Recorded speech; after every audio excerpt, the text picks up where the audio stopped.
I don't know if there's going to be any feedback on this. Will there be a feedback loop?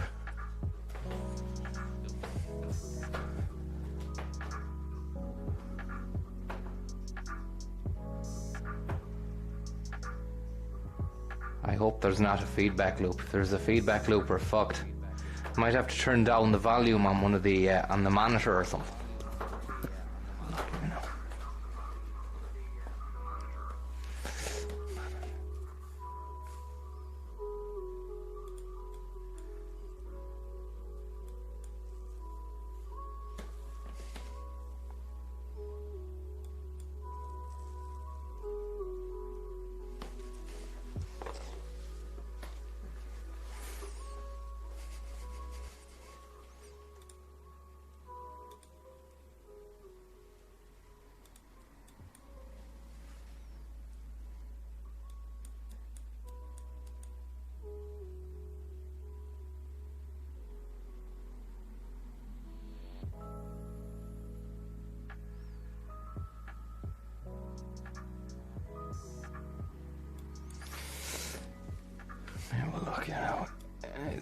Is there still feedback now? Can you hear any feedback now? Feedback.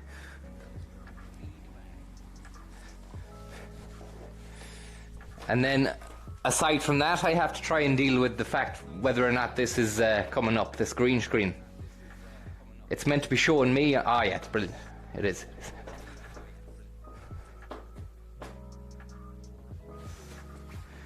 I think it looks okay. Could be shite. Have a look.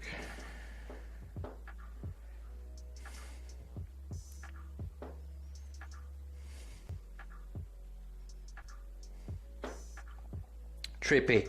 It all works. There's tiny bit of feedback. When you say a tiny bit, is it like you can hear the song overlapping on it or something? Like, is it annoying?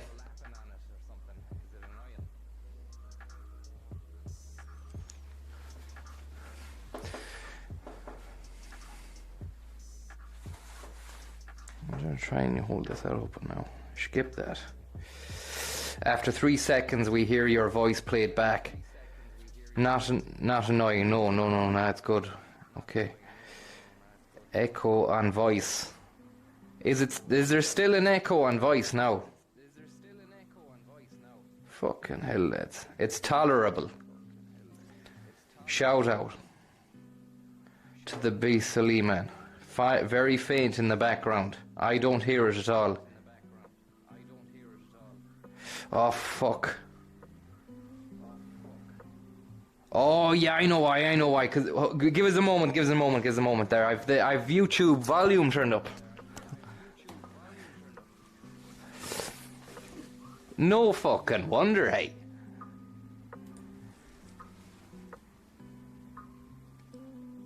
Now. Let me just fucking tinker there with the chroma key.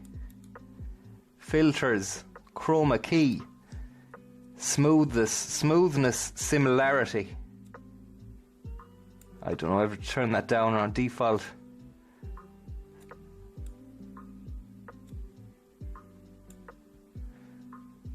Close. I was wondering what the fuck was going on there. And the annoying thing is you're not at a desktop, so you can't just like start messing around with the wing nuts and the fucking clip handles and the shit stirrers. You know, you have to move around and then try and make sure it's all working okay. Sandico, Kosova,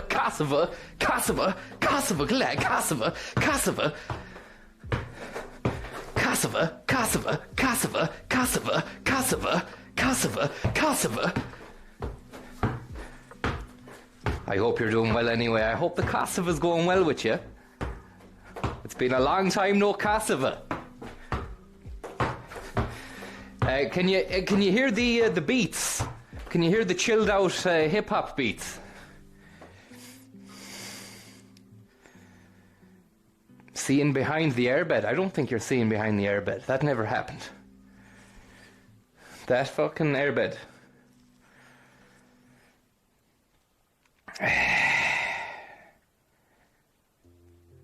No music, for fuck's sake. Oh, beats are low now. Fucking, who do you think you are, man? Beats by Dre, is it?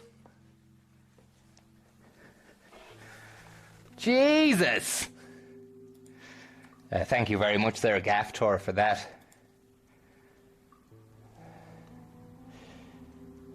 Desktop audio.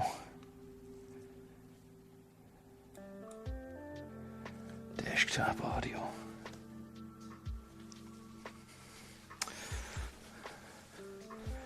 I'm gonna end up keep on fucking coming. This'll be an hour of me just constantly going back and going, is it okay now, lads? Time for bed then.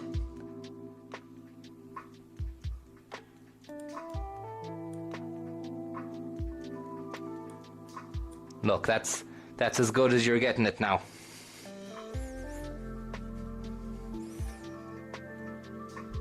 If it gets louder than that, you'll have to let me know. Thanks for the tip, Gaff Tour. There's no tip, there's no Gaff Tour coming up. You're joking. You're joking.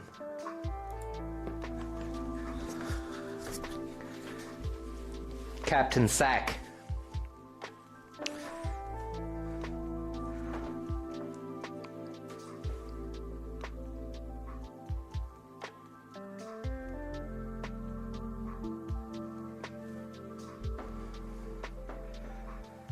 Kosova, good lad. Kosova, good lad. Take it down. Chinatown.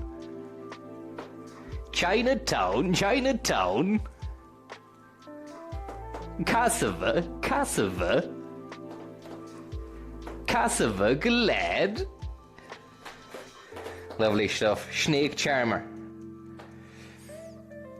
CJH93, is that Epstein's gaff? You keep on saying stuff about Epstein's gaff. You're obsessed with Epstein, man. Every time Schlug is on the plane flying around, would you fly to Epstein's gaff, man? Would you fly to Epstein's gaff, please? I've only wrote that comment 1,000 times. You're mad about Epstein?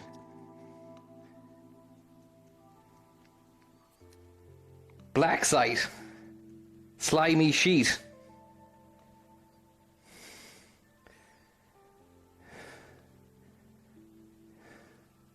Are you in Kosova? I am, yeah.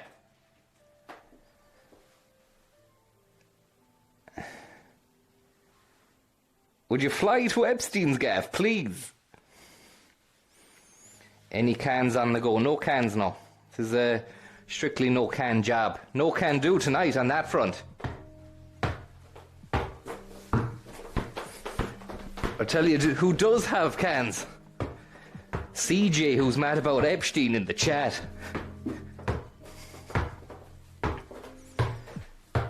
Epstein's gaff. Take it down, glad. Epstein's gaff.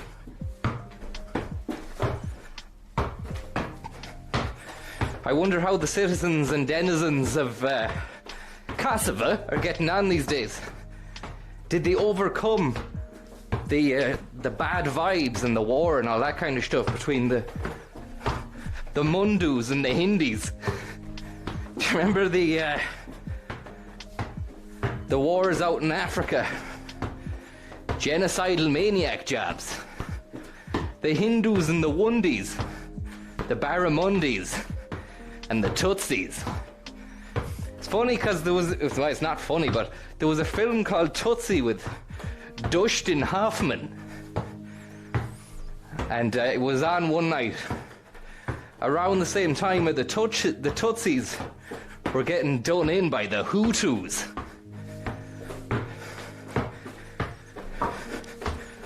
Hutu.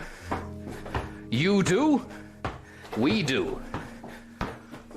Hutu O'Toole. I wonder who won between the Hutus and the Tutsis. Modric.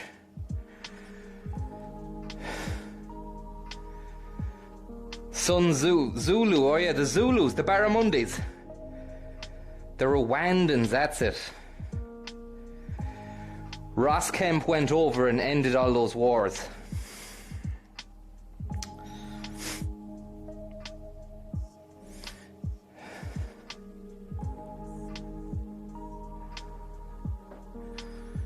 Let me see here now.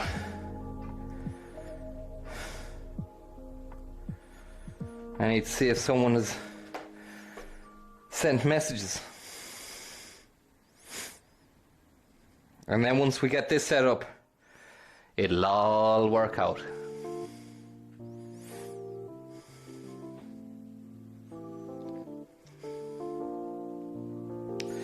So this is basically going to be the black site in Edenderry Business Park when the Americans do it up.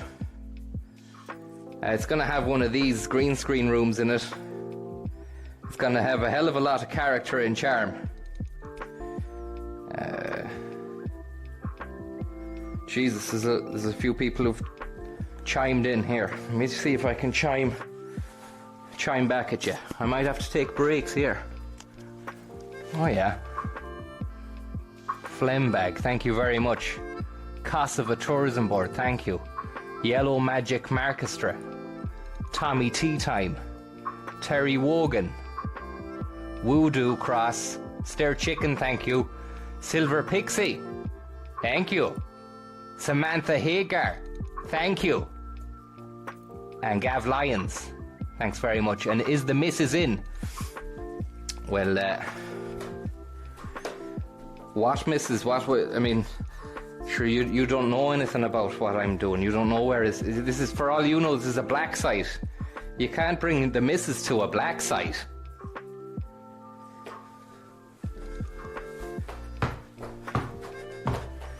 But I can't show you behind or the rest of the gaff because it's not my choice. If I had the choice, I'd show you around. I'd take you on a magical mystery tour. But I'm not arsed about that. I'd rather show you a green screen with a ball going up and down in front of it. And then maybe you could even look at the ball and there'd be something in the middle of that as well. But the key isn't great.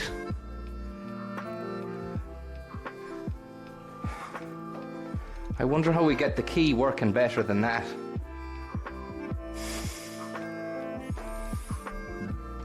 You'd want to have someone working on it behind the scenes.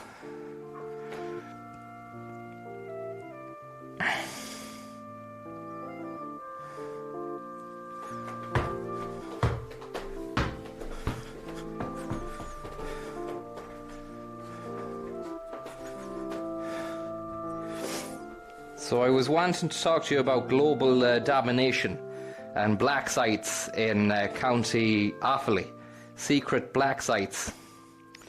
Jimmy Schlein, thank you very much. And Lady Meow Meow, thank you very much. Hope you're doing well. You're doing well, guys. If there's any Americans watching who have relations or people they know working in CIA, Tommy Schlug has found a lovely black site potential just off of the Edenderry new business park, which has opened up. I don't know when it opened up, but it looks fairly new. And it's got a couple of roundabouts, a nice stretch of road, and a building there that looks fairly empty.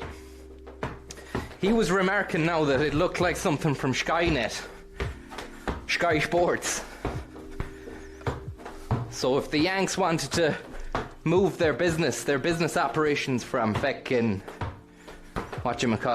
Shannon Airport, and relocate to somewhere that has a runway and a base for them to do all their stuff, then they could go there, like.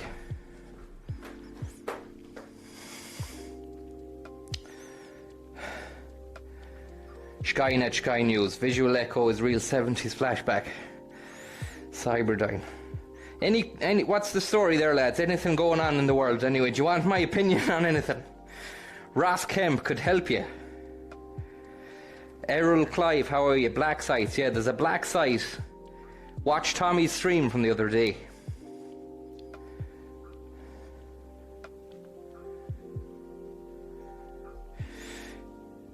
Tobe says, you need some slightly better lighting and an external keyer. I can do it for a price. Yeah, you can, man. And the price is right. I can do it myself. I had this better set up there a few weeks ago. I don't need a price. I don't need to be paying people to do it. I just need to test the equipment before I go live. Otherwise it's going to look shite. I wonder if I can get it better there now, and that's why I'm doing this.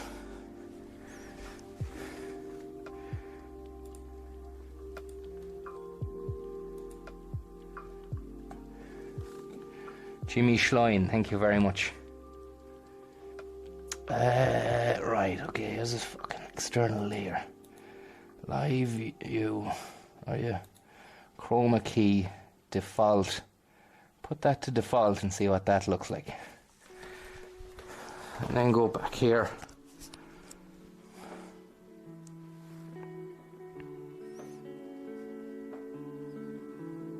Yeah, I think that's better than it was anyway. It just looks a bit mistier, a little bit more mistier than the last day when we were playing it. And I don't think that's, if it's something to do with the lens needs a wipe, but it's not, we haven't got that sweaty yet. It is clearer. It's fucking clearer still. Thanks for the tip there. Who's your fav character to play? Who's my fav character? What, in Tekken, is it? Probably fucking King, the guy with the lion's head. Or Heihachi, the old fella.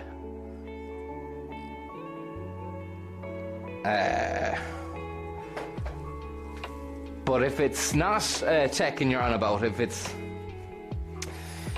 it's Soul Calibur, then probably Siegfried.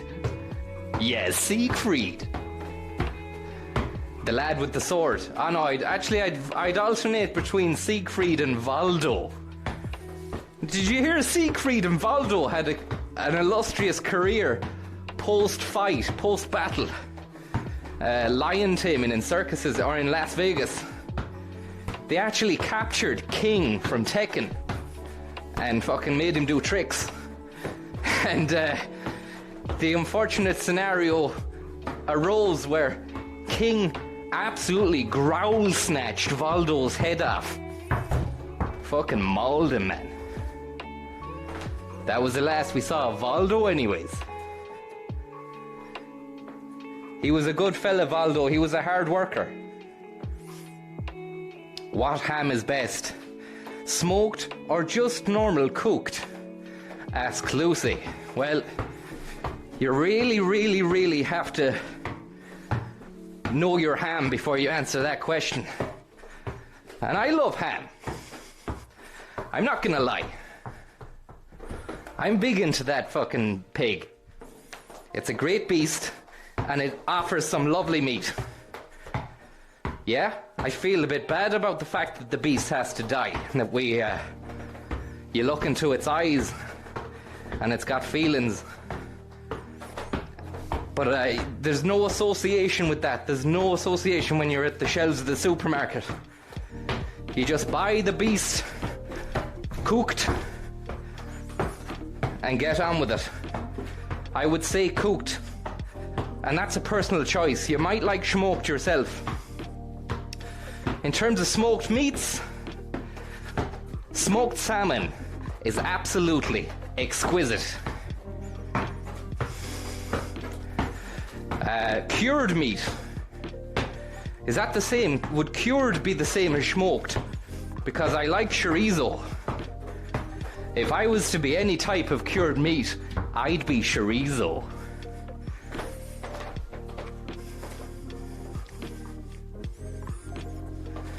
Raw salmon.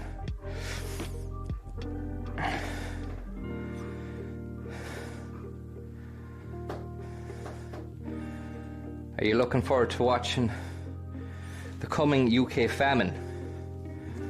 I don't think, is that going to be a thing even? Is that a joke? I don't know how that would happen this day and age. Social media would be up in arms about stuff. But then again, there's famines going on over in Yemen, isn't there? There's famine still going on over in in the third world. Don't worry about them, they're in the third world. I think what they should start doing is stop referring to the areas of the third world and just go, yeah, it's still part of our world. Because then you'd probably have a little bit more, it'd hurt you a bit more to ignore it. But if it's third world, you probably be like, sure, it's a third world away, man. It's not even our world.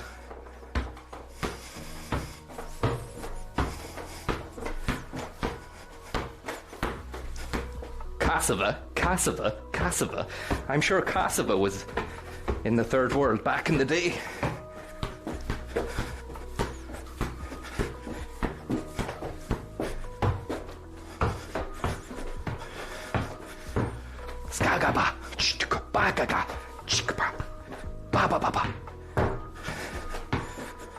I'd love to go for some juicy headers of the ball, but it's just going to end up fucking up the camera. And you won't have any more stream then. I won't have any more. You won't have any more. That's the way of the world, Pat.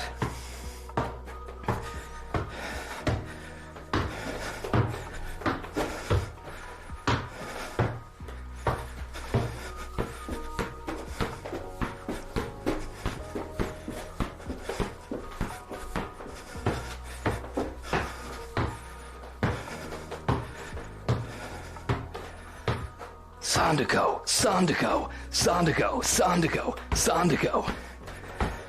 I started pissing down there. It was lovely there around between the hours of 7 and 10. I went for a walk and nice, humid, cool air. Not too cold.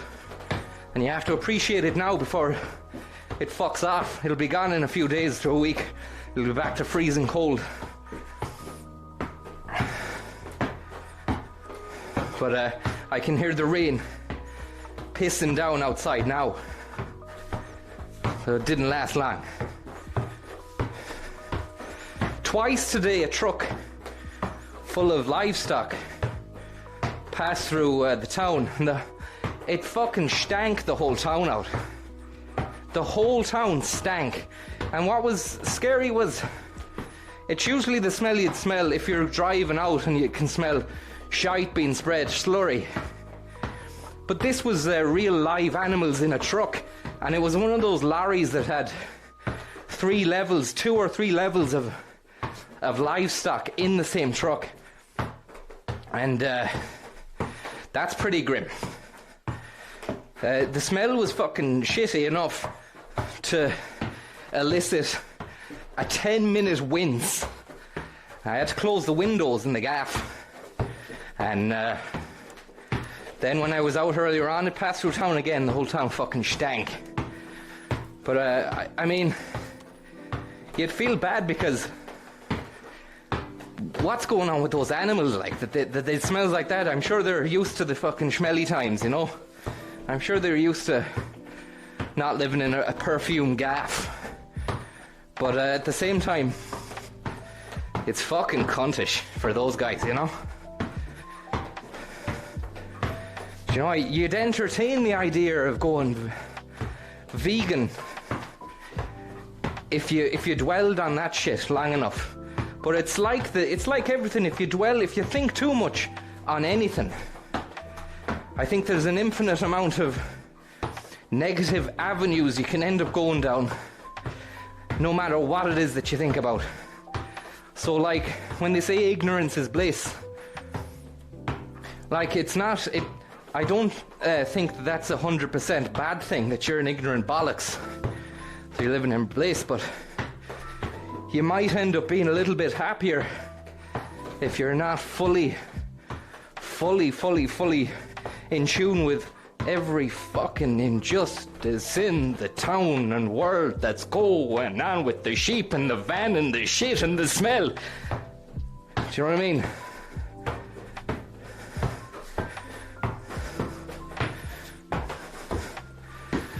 And I wonder where they were going as well, where they have to get fucking done in. I personally don't think they should be slaughtered smelling like that anyway. The cunts.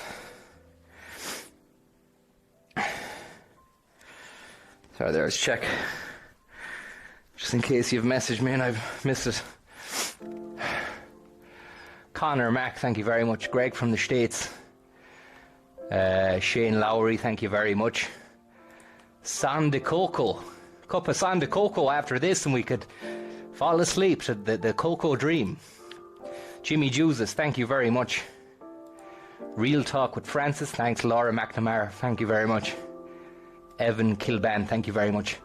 Lads, you're very, very kind, and also you've attached long enough messages there, but I'm well aware that Tommy Schlug might be able to read back when he's doing his flight. He'll have plenty of time to read them back now, and I think maybe you might be better off if I just keep fucking kicking the ball and talking shite, you know? Because if I stand there and I'm answering questions and I don't know, let me know what you think. Let me know what you think in the chat there.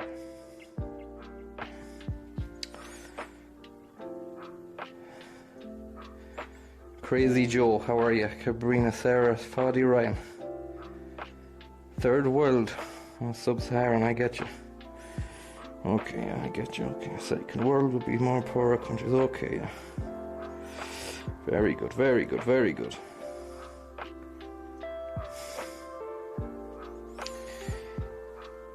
Yeah, cheap food. I'm not complaining. I'm not complaining when I've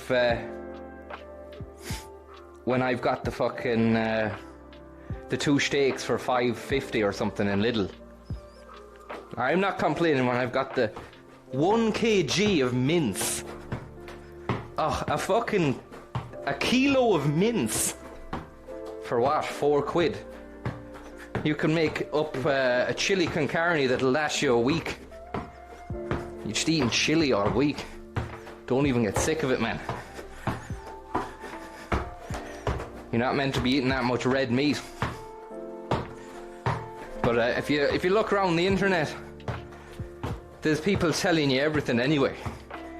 There's always something to counter the information you've just seen, which leads me to believe that what we've created a monster whereby there is so much information coming through and we're growing up without the necessary knowledge of how to filtrate useless information there, and leading us all to be confused and ended up maybe isolated or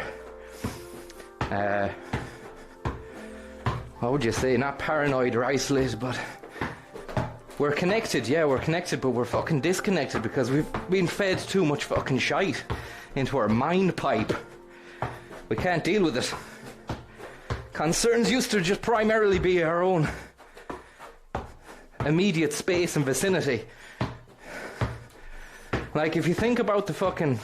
When I see flies or spiders or slugs in the gaff, you know, if you throw out a spider, right? You get it and throw out the fucking window. And you think... Or, sorry, if you're in the car and a fucking fly gets into the car and you drive off with it. Like, you kidnap a... Did you ever kidnap a fly, man? Obviously, you don't premeditate... The fuck is that? I thought that was a bug there. Obviously, you don't premeditatively nick a fly and fucking drive off with it. But it happens. And then you think... Jesus, that's separated now from its... I wonder if it had family back where it belonged, like, you know, where's it... Probably is just going to end up in Nowheresville now. But, it doesn't care. What was the original point of that now before I got into kidnapping flies? Yeah, it was we used to just be bothered with the immediate vicinity and the fucking town you're living in, the people that you know. And now it's like you're bothered about loads of random cunts you've never even met online, like, you know, people that you've never met, and their thoughts and feelings and emotions and opinions get palmed off on you. We don't need, and you don't need that really. We survived without that long enough. I don't know where the fucking chat about the fly being removed, being kidnapped comes into it. I think I was trying to get to some point where you take a spider or a fly out of its environment, it'll still survive.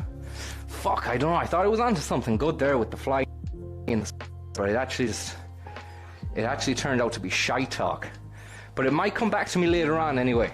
Look, this is just, you know, I'm just trying to get the thoughts out there. Let me just have a quick look there to see if anybody has clapped back with anything there. Yeah, I don't know. Someone says they once ate a fly.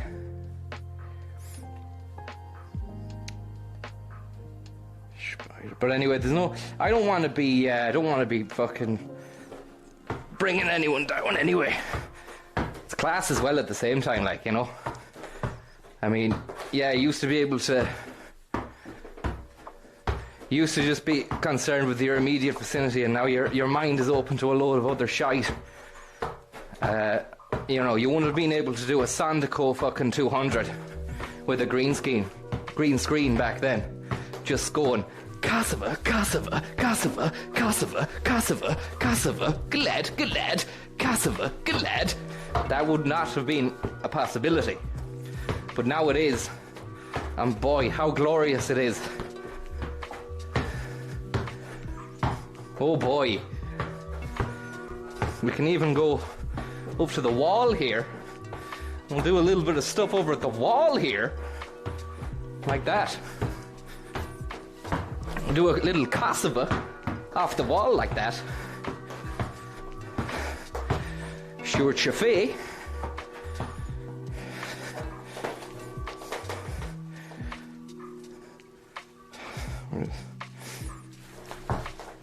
It's hard to do with the camera there because I feel as though the camera is going to fucking fall whenever my head's getting sweaty, you see.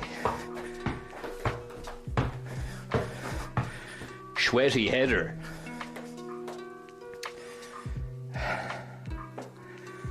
Do a wheelie. I hope you have no neighbours. Neighbours. Everybody needs good neighbours.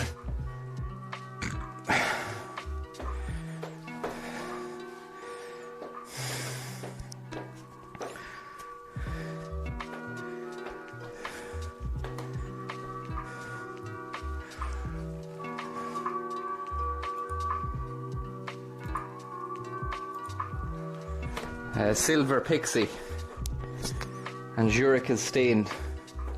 And Brain Slug, thank you very much. What do you really think of COVID-19? Yeah, I suppose. Fucking hell, man, I don't know. It's a real sweaty header. That's all I know. It's a real sweaty header.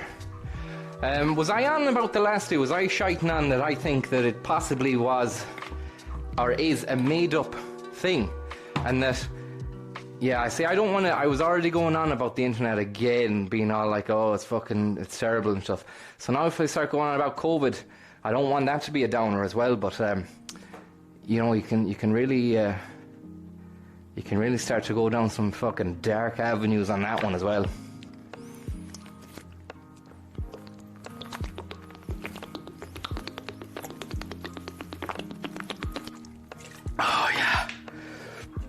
Love that bottle. It's a great bottle. Lovely ergonomic design as well. You can get your hand around that at the side if you want, you know. And back in the day, 5-litre bottles were never shaped like that. They had kind of square crystal springs. They were kind of fucking cylindrical. They didn't have a kind of spherical contour shape like that. And I like the design as well. It's a nice design. I've been through this before. You know what I think about this bottle? It's a winner.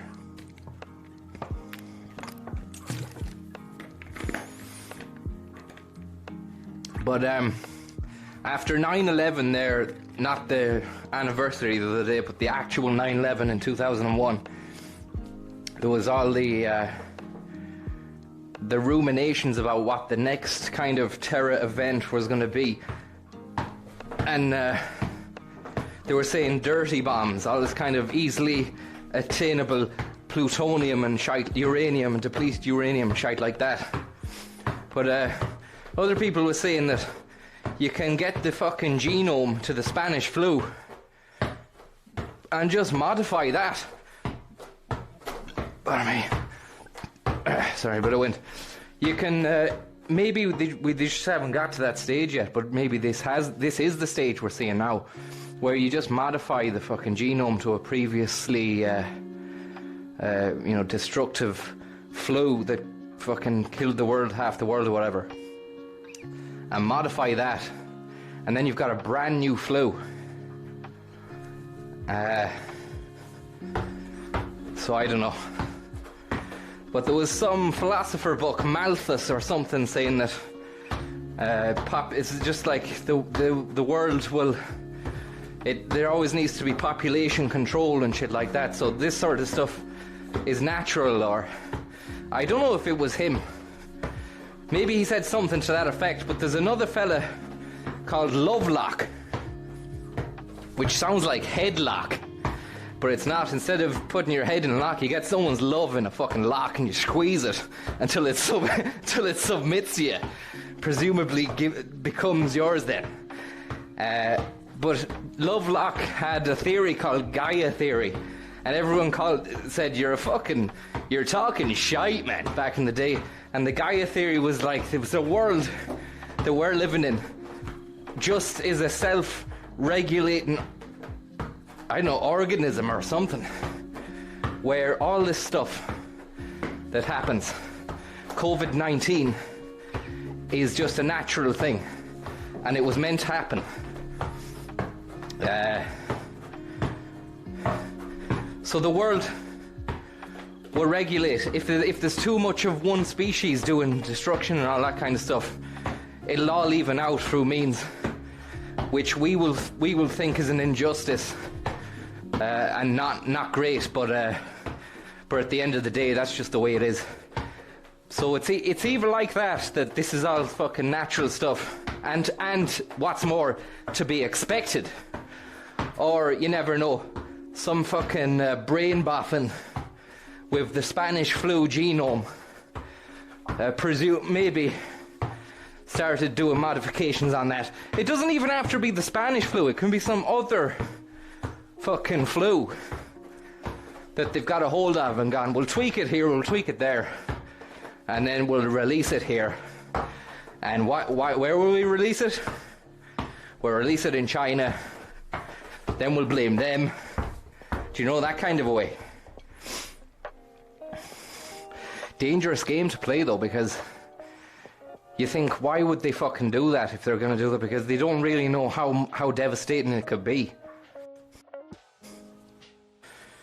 I don't know. Sorry, I just need to wipe my face here because the sweat is taking the fucking camera off my face. Where's a towel? Need to get a fucking towel here. Towel.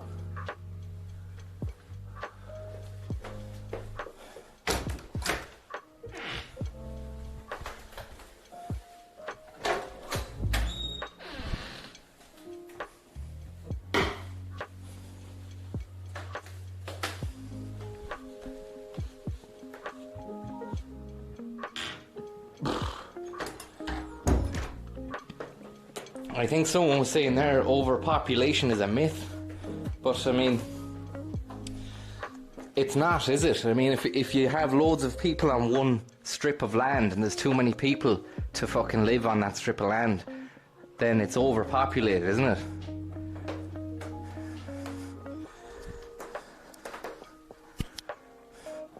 I don't know. Can me mate Curtis get a shout out? He showed you my stuff, love from Perth, Australia. How are you Curtis? I hope you're doing well, man.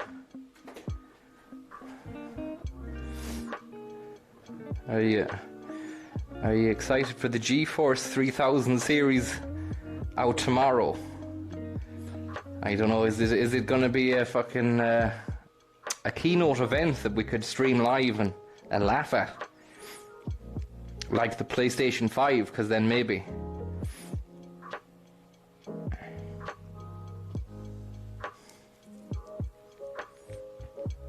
there's no overpopulation based on current estimated carrying capacity.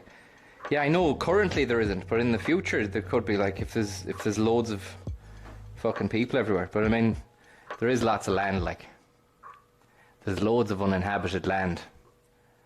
But obviously in fucking thousands, hundreds of thousands, and maybe millions of years, it could be the case. Do you not think? I don't know. We have more food produced than people require. We have a waste problem. Right. Birth rates are dropping though. It's kind of tough as well to keep up with the comments, because everyone has an opinion and then you've got 50. You have to really have a good filter. I don't have a good filter at all. It's hard to...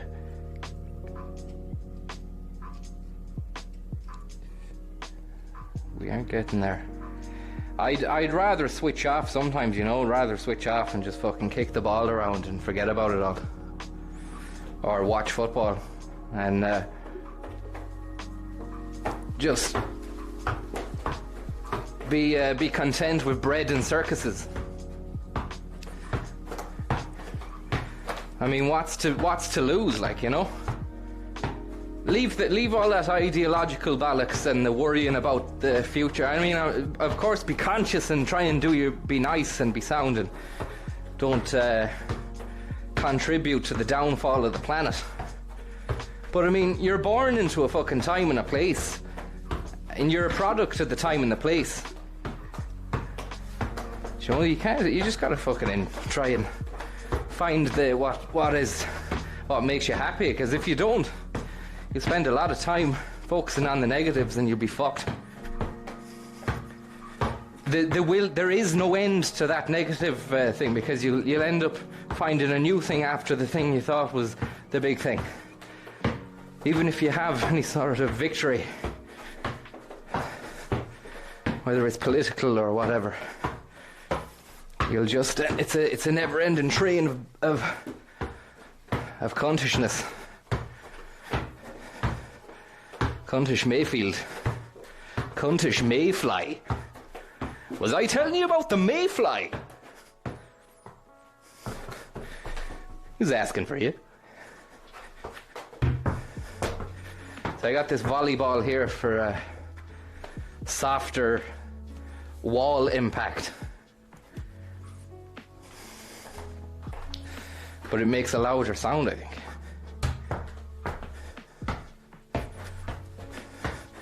€3 in Lidl. Fuck.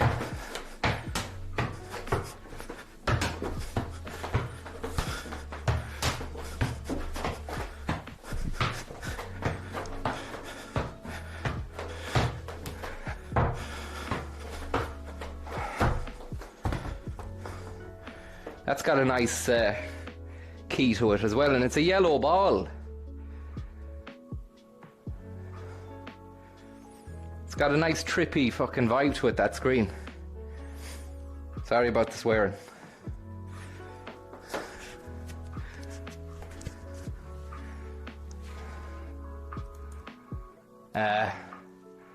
Thanks, Matt Raffelli.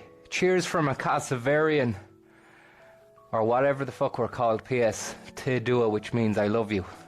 Thanks very much there. That's very kind of you. I hope you're getting on well out there in Kosovo. Good lad. Kosovo? Isn't that nice now? A Kosovanian lad fucking just sent a tip and said I love you.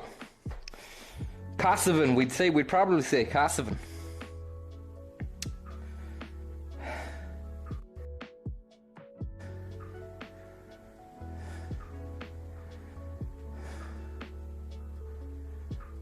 Looks like an old Super Bowl on the screen. Sandico 3. A New Dawn. Did you ever play football? Seriously, says Marek. Only when I was younger, but not now. And I wouldn't, that would just be kicking around, like, you know. But I mean, there's nice what would you call it, relaxation times in the hypnotic juggling. And if I didn't have the camera on the head, I'd try and go up on shoulders and head and try and do little tricks and shit like that. But once the technology gets a lot more less cumbersome, then I'll be able to do that. But there is, yeah, it's nice to be able to, if you find something that you're enjoying doing, then you don't realise you're having the exercise, because doing the exercise can become maybe a chore, but it's not even, it doesn't even come into it if you're enjoying what you're doing. But the happiest times of my life, maybe, or might have been, you know, just playing football or kicking the ball around in car parks and shit like that with your mates, and playing World Cup, and you don't even care, like you're just running around. They're good times.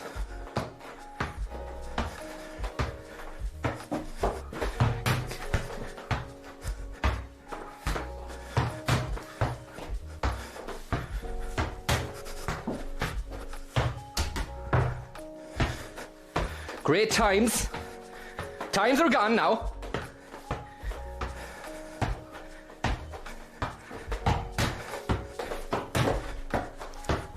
Fuck yeah. Oh, it's getting sweaty, this fucking headpiece. I was thinking maybe a bit of Chafé, just to cream the cake.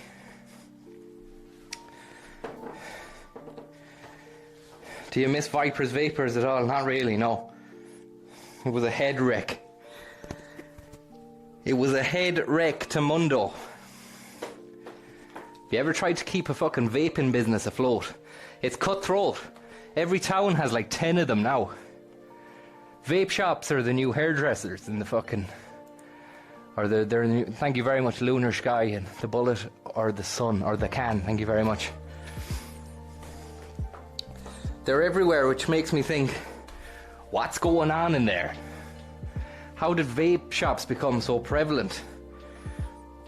Vape shops and mobile phone shops that aren't premium wholesalers, they're just like fix your phone laptop fixers. I suppose because everyone has them now and they don't want to fucking pay over the top rates, and you're out of warranty, so you just have to deal with whoever you can get to fix it. I suppose that's what it is. So that's me there answering the own question. But yeah, I don't want to be a downer, but the resources of the world, they're fucking dwindling, man, and it's going to be a race to the bottom. Yeah, we're actually fucked. The Premiership is back. So swings and roundabouts, man. I want to see Chafé talk about the 3DO console.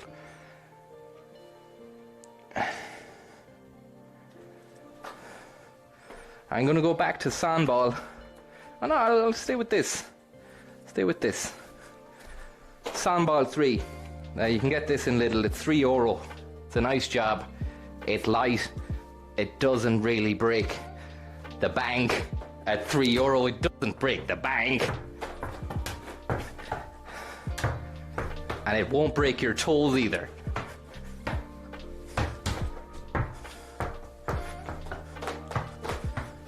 But yeah, dwindling resources. It's a bit of a fucking downer. Like, oh, who's gonna take control once we've run out of oil? What's that gonna be like? Will it be like Mad Max, or will it be like Mad Pat, which is gonna be the new Irish version of Mad Max? It's coming out soon enough. It's set in Longford after the Oilers ran out, and electric cars have gone tits up because of EMP waves or some shit like that.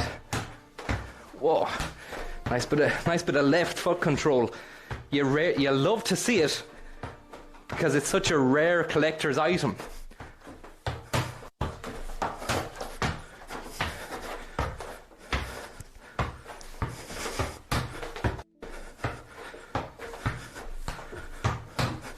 Foot control. Did anyone see the stream the other day of the Slug Aaron or the Slug Lingus when he's in Tullamore? There was a fast food shop called Food Wallet. Love to know if anyone's been to Food Wallet. And I'd equally like to know, if you did go there, were you puzzled or intrigued about the name of the place? Because if I was ever there, I'd ask the guy behind the counter, what inspired you to call it Food Wallet? And what does that mean to you in your mind when you think of Food Wallet? Because I think of the thing that you keep your money in. But you open it up, instead of coins and notes, there's just like coleslaw and chips.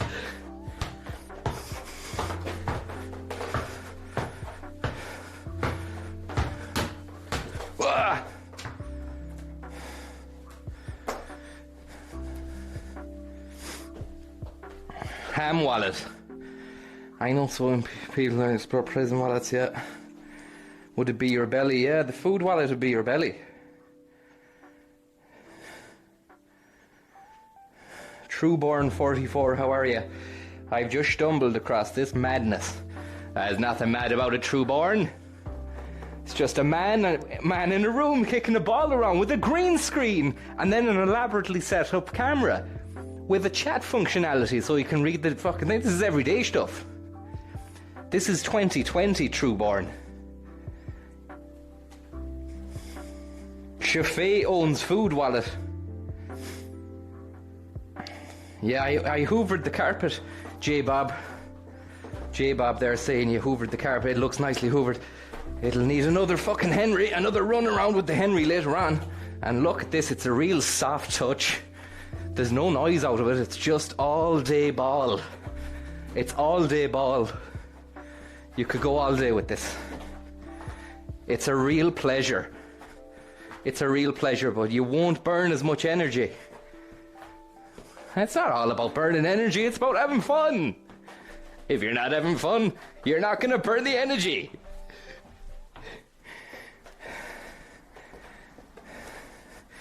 You can really rattlesnake this fucker. I don't want to upset the green screen, but you can really rattlesnake it. Rattlesnake. Rattlesnake.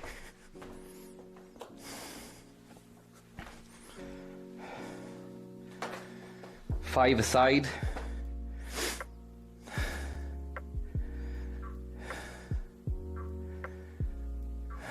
A foamer. Yeah, it was a foam ball.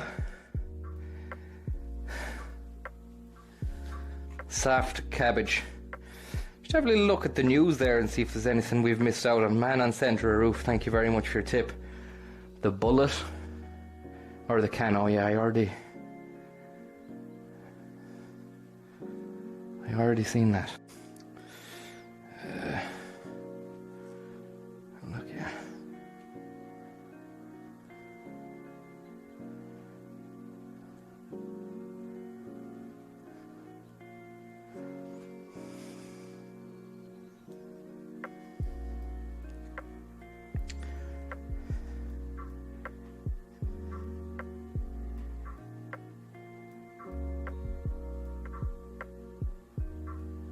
Donnelly's after you. Donnelly says he's tested negative for COVID. That means everyone can go back to work tomorrow. Fucking Donnelly's after you, man. Yeah, Stephen Donnelly, is it? This is what I'm. You're gonna get what I think when I scroll mindlessly through the news on my phone. This is what my interior monologue is. The fuck is this now? Donnelly, is it? Old Don Balls. Old Don Corleone there, look. He felt unwell, did he? Minister for Health Stephen Donnelly has said COVID-19 has come back negative the test. Said early today he felt unwell and contacted his GP to arrange a corona test.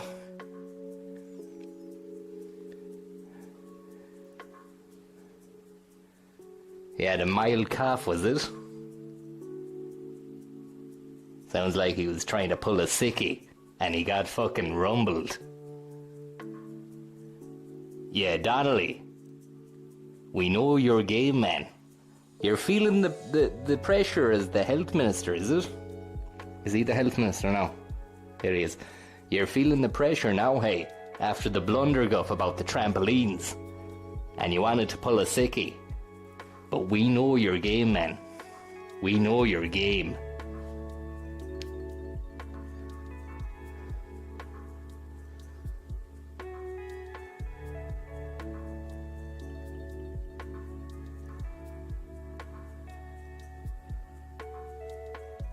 Fucking hell, it's just all bad news, isn't it?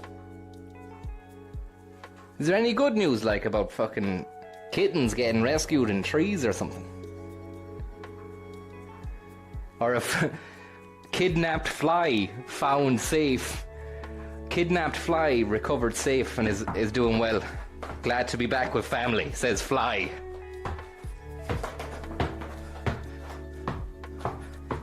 Like if you went into town, you put a few things in your bag, and a fly got into the bag, and then you brought it into your gaff, into wherever you were going in town. You've kidnapped that fly, like, you know. But imagine if we treated all animals and insects like they had full-on rights, and then you got done for like, I suppose it would be unwittingly kidnapping the fly, so it's not full-on kidnapping, just the same way manslaughter is not murder, but it would kind of be like kidnap slaughter. Imagine that. That'd be fucked up. And that's the world. That's the way we're heading, folks. I'm afraid. I hate to see it. It wasn't my intention to ever go down that route, but it's the way we're going. Once the fucking oil runs out and the EMP blast prevents the electric cars from moving around. Full-on rights for insects, human rights, sentient being rights. And you step on enough insects as well, so that could be a real bollocks. Like, you could be doing time when you die. Do you know when you get up to the fucking the sorting room, where they send you off to hell or heaven? I wonder, can you do time in hell when you die? And you get sentenced to, like, well, you can do 15 years in hell for the shit that you did, and then back up to heaven then.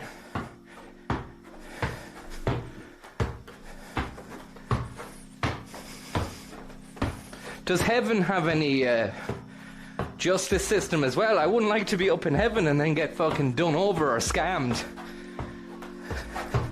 Because you'd imagine that that's a big time hotbed. Heaven would be a big time hotbed for scammers and illegal cunts. Do you know, illegal scam fuckers who are trying to con you out of money and that.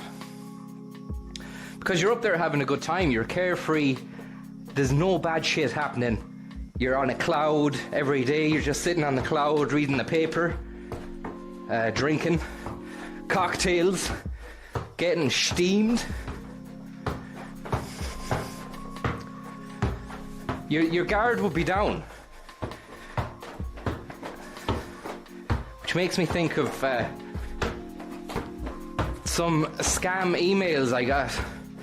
And I think maybe we should call them on the stream. Because they give a number. And they're about the Illuminati as well. Because of I did a video years ago about the Illuminati, and to this day I still get people sending like long-winded fucking messages about the Illuminati saying, do you know, you can fucking like, you can join us if you want. And I'm not sure if they think that they are the Illuminati or... I don't know, but we can ring them up anyway. I'll have to show you, I'll have to read the comments out to you. Should I have one here? If I can find it.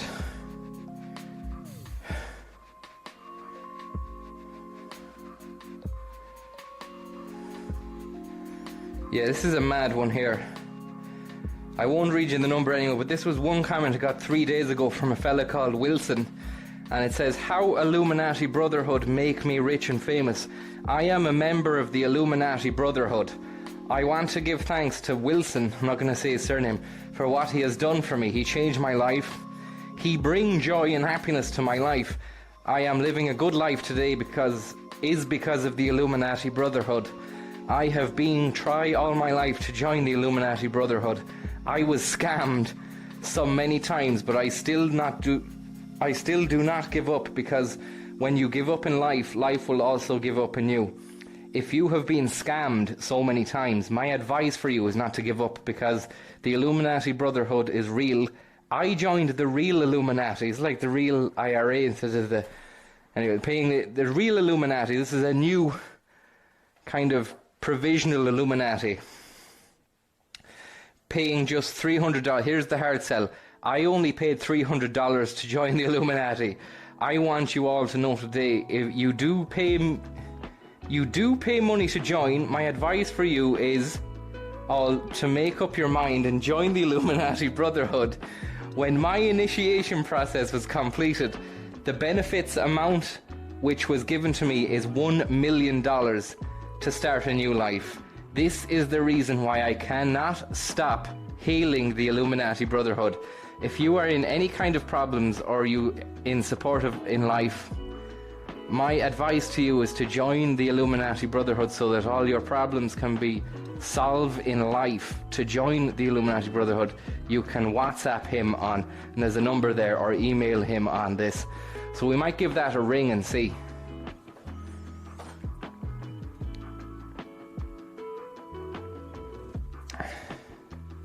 Sounds legit. Illuminati wallet.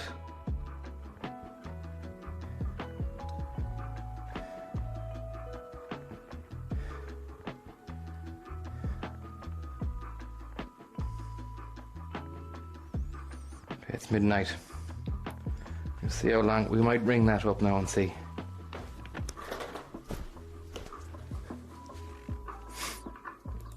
Bertie Ahern, thank you very much. The Bulleter, the Can, thank you. Darken Shrine, thank you very much. Almost 500 patrons, thank you very much. Vlad, thank you very much. Das Mikey Boy, thank you very much. Chris or Francis, thank you very much.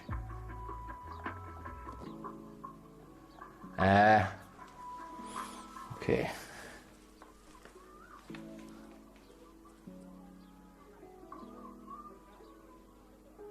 Let's have a look here now. We're going to ring that up anyway.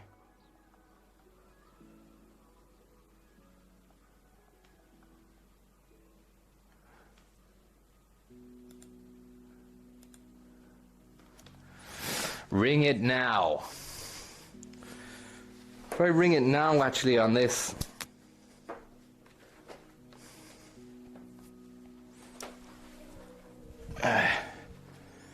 But I'd need to use Skype. Do I have Skype? Skype. Let's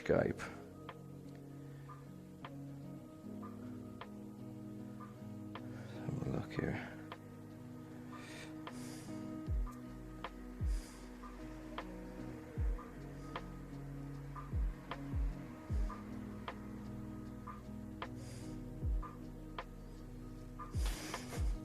Well, I don't know what I'll say to him.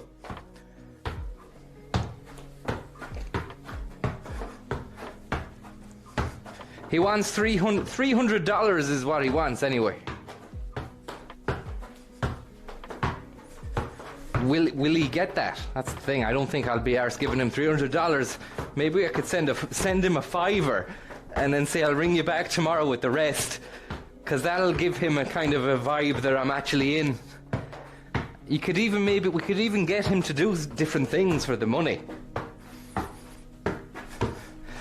I'd be like, look, I'm toying with the idea of the Illuminati. You haven't sold me yet, but as a show of good faith, I'm going to send $5 to you because I think you're doing a great job.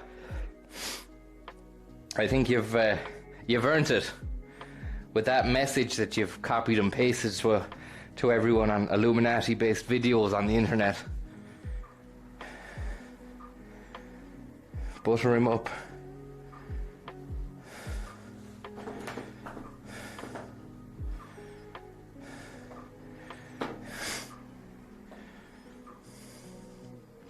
Globphone.com, so you're not doxing yourself.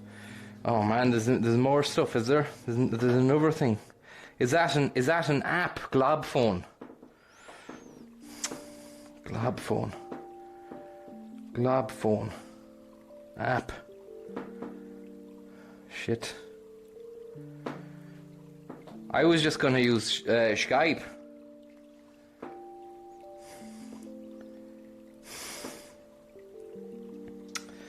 Could do that, or we could just watch a Shafee. I've got his plate numbers. He's beyond doxed. I wonder, has the price increased? I wouldn't surprise for the message very old. What's going on? I just dropped in. Can somebody tell me here about the fucking Globphone? Is it a big deal if I use my Skype then?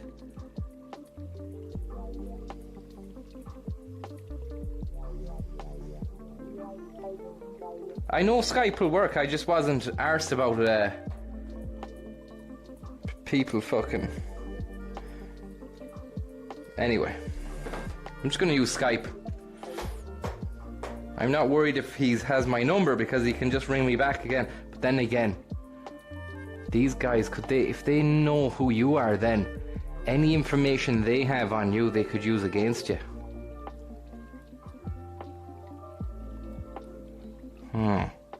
To do this kind of stuff, would you want to be anonymous or what? Ah, fuck it, we'll just do it anyway.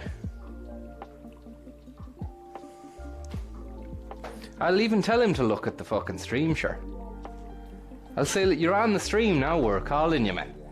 We're interested. There's 500 people want to know about this Illuminati crack. You have an audience here, man. Imagine that. 500 times 300. You do the maths. Do you like money? You do.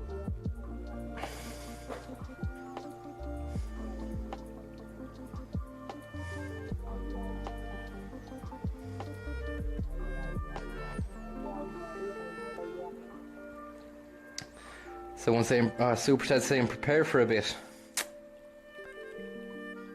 FaceTime. Oh yeah, don't show the screen on the stream. Okay, yeah.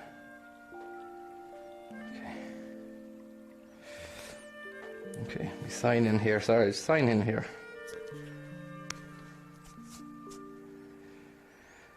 Phone or email. Oh yeah, sign in. What's your Skype account?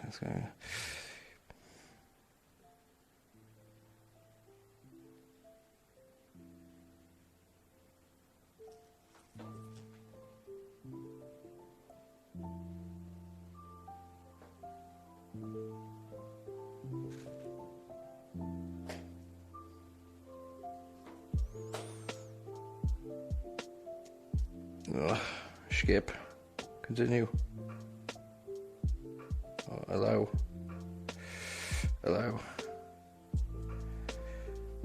Okay, let's give this a call now.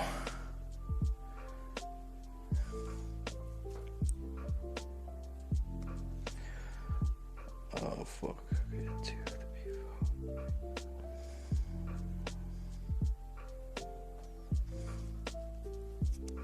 sorry here, I'm just trying to get the number here. Yeah.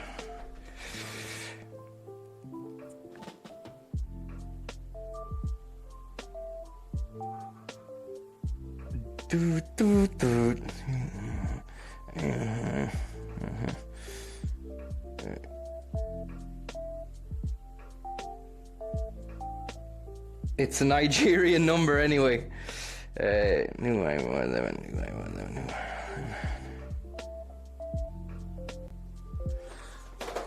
Okay, it's a Nigerian number, guys. It's a Nigerian number. So we will give this a ring and say, got your message about the Illuminati. How are things? I'm looking to get involved. How do I sign up? Do I have to come to Nigeria? Do you like the Nigerian Guinness? You do.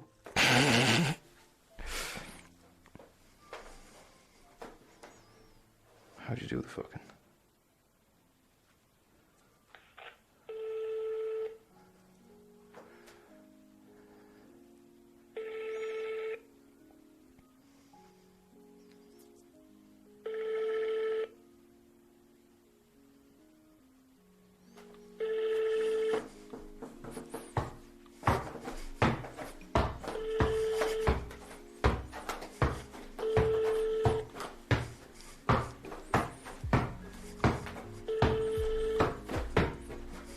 I wonder what time it is.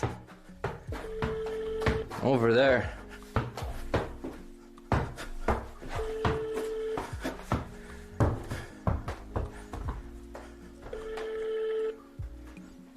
The customer you're calling is not answering. Please try again later. Okay. We'll chiffy it up. And we can go back to that later. We'll try again in a bit. Put this on here. Chauffeur bust. Connor Clear, thank you very much, Connor Clear. Thornton. And Connie Con, thank you very much. Bear with me here now, we'll get this fucking chauffeur up and running. There's nothing like a bit of chauffeur after midnight. Handheld consoles. Nintendo Game Boy. Handheld. I have another number there as well, we'll try that.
Where? Handheld consoles. We've Stuart Chaffee coming right up. It's going to be Shirfastic. It's going to be fascistic. And get my face up. Okay, right, that'll work. I'll be back. One moment there now. Just need to get a snack, an edible based treat, like a bagel with maybe something on that, a bit of hang or a fucking, I don't know. I'll just have it. I'll be one moment there. I need a drink as well. Thank you very much. Let's get you faced. Connor Clear, Connor Concan, Connie Concan, thank you very much. Right, okay. Bananas. Oh yeah, watermelon as well. I've got it all.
Kill that music. Computer Chronicles, the Y2K, the year 2K, the Millennium Bug. The Millennium Bug. Might be too loud.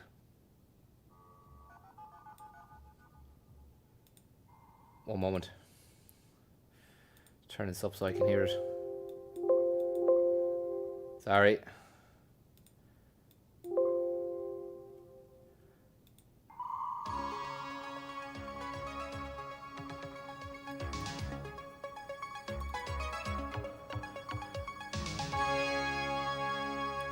This week on the Computer Chronicles, I don't know if it's loud enough for you. Silver Pixie, thank you very much. I might need to put on headphones now. It's grand. People are saying it's grand. The Chronic always looks the same. Nice volume. Okay. Let me make my face less opaque.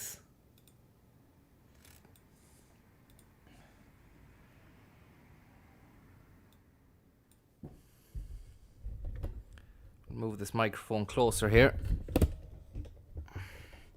Just want to get settled, you know. Really want to get settled into this, and it's a great bit of Chaffee action already. He's really into this with the cream shirt. It's another Ralph Lauren special, I believe. I'm not sure. Thanks very much, Silver Pixie, for the tip there. And Silver Pixie says, Chaffee it up, baby. Let's just play that again there.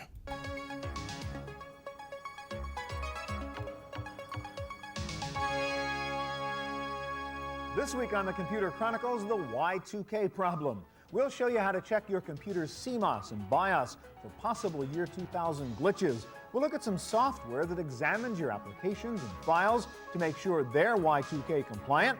We'll talk to Microsoft about some reported Y2K problems with Windows, and we'll search the web for good and bad information about what you should do to deal with Y2K. Plus, we'll look at the mainframe side of the problem. Can you count on power, water, money, and safe air travel on January 1? Also, my pick of the week, a new way to listen to books on tape without the tape. It's all coming up next on the Computer Chronicles. Thanks, The Stu. Computer Chronicles is made possible in part by PeopleSoft, a global supplier of enterprise application The software global for business, supplier. education, and government. Dedication, PeopleSoft. time, and effort. We People. work in your world. Worth your world. By TechWeb for By up-to-the-minute TechWeb. technology news. Technology news. And by TVA, Television TVA. Associates, bridging the worlds of computers and video with DVD authoring and MPEG encoding services.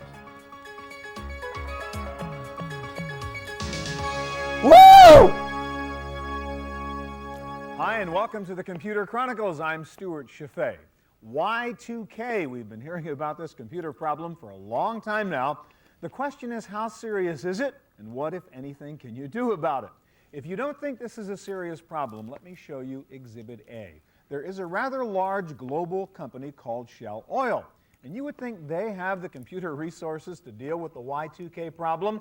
Let me show you the credit card that Shell Oil recently sent me. It says right here, as you can see, valid till the year. The Shell credit card. Evil Shell to C company of their own credit card. Pure doxed. Pure doxed. 1,000. There you go, folks. Take it down when you've got it. 480-371-319-61001. Stuart D. Chaffee. We've got even deeper into the Chaffee lore here. We know his middle name begins with D. Card holder since 1982. So he's been with the Shell company that long. Whoops. Well, if Shell Oil can't figure out how to solve this problem, my guess is there are other serious problems lurking out there come January 1, 2000. On this program, we're going to focus primarily on how the Y2K problem can affect your personal computer. And there are several levels of the problem. We'll deal with all of them. Hardware problems in the form of the CMOS chips and the BIOS in your computer's motherboard, your operating system, your software applications, and your files. And we'll start with the hardware issues. And Mike, I guess that's your territory here. You've pulled a motherboard out of a PC here, and why don't you explain to us what the hardware side of the problem is? Well, basically, your date originates from your CMOS chip inside your motherboard. Okay, so that's a CMOS chip, and that's being run by this battery, and that always is remembering what the date is. Yes, and that is where your 19 is Lovely embedded. finger work There's so there. much about that causes the Y2K. Got it. And then what about the BIOS? All right, the BIOS at boot up time calls the CMOS for its date and time. Okay, so the BIOS chip is over here. Correct. It says, hey, what's the date? And if this guy gives it the wrong information, everything goes to hell after that. Correct. Passes it straight to the operating system. Therefore, you'll have an invalid date when you reboot January 1st. Now, 2000. given it's a hardware problem, can we still fix it and deal with it? in Thank you software? very much, Grid Rain. Yes. What we do is actually, with PC Fix 2000, Mike Johnston. There's Mike Johnson in the chat. It's not Johnson. Sorry. I was getting excited there. I thought maybe imagine if that was Mike Johnson from the chat and worlds collided. Anyway. we're intercepting that date exchange between the CMOS and BIOS, correcting and adjusting any dates that need to be there, writing them back to the chips and handshaking it off. All to right, the so I can load some software on my computer that will check and say, hey, CMOS, if you're wrong, I'm going to fix it before you spread that date to the rest of my computer. Correct. How do I know if I have a problem? Can I use your software to test it and see if my CMOS is delivering the wrong date? Yes, we have a package called EasyCheck 2000 that will actually check Thanks all- very much, all Steph. sorts of dates. Thank you very much, Steph. that All right, you can we like. do that? I mean, I guess what we're going to do is simulate New Year's Eve, 1999 and 2000. Right. What we'll do is simulate Kinda a clear. boot process. Connor Clear, thank you very much. I hate to be stopping it. This is usually something I can't do for people, but you've tipped 3 times in the past 20 minutes saying to play my song. All right, and now when I click on play your song, it says Google Drive, you need access, request access. I don't like any of this business, Connor Clear, even though your name is nice and you've tipped 3 times. I don't like people sending me links and go and play this. I don't like that. And another thing is, I don't like if it's a link that I can't open, I have to sign into fucking Google to open it. Not gonna happen, Connor. Not gonna happen. I'm just after ringing Nigeria up because they're telling me I can join the Illuminati for 300 quid and get $1 million back. But Connor, you have been a member. That's provided you're the same Connor Clear. You could be someone. You might not even be the Connor Clear in the chat who's been sound all the time. Do you know? See what I'm saying, Connor? You gotta fucking look at it from my lens, my angle as well. Like, you know, it's a dangerous game.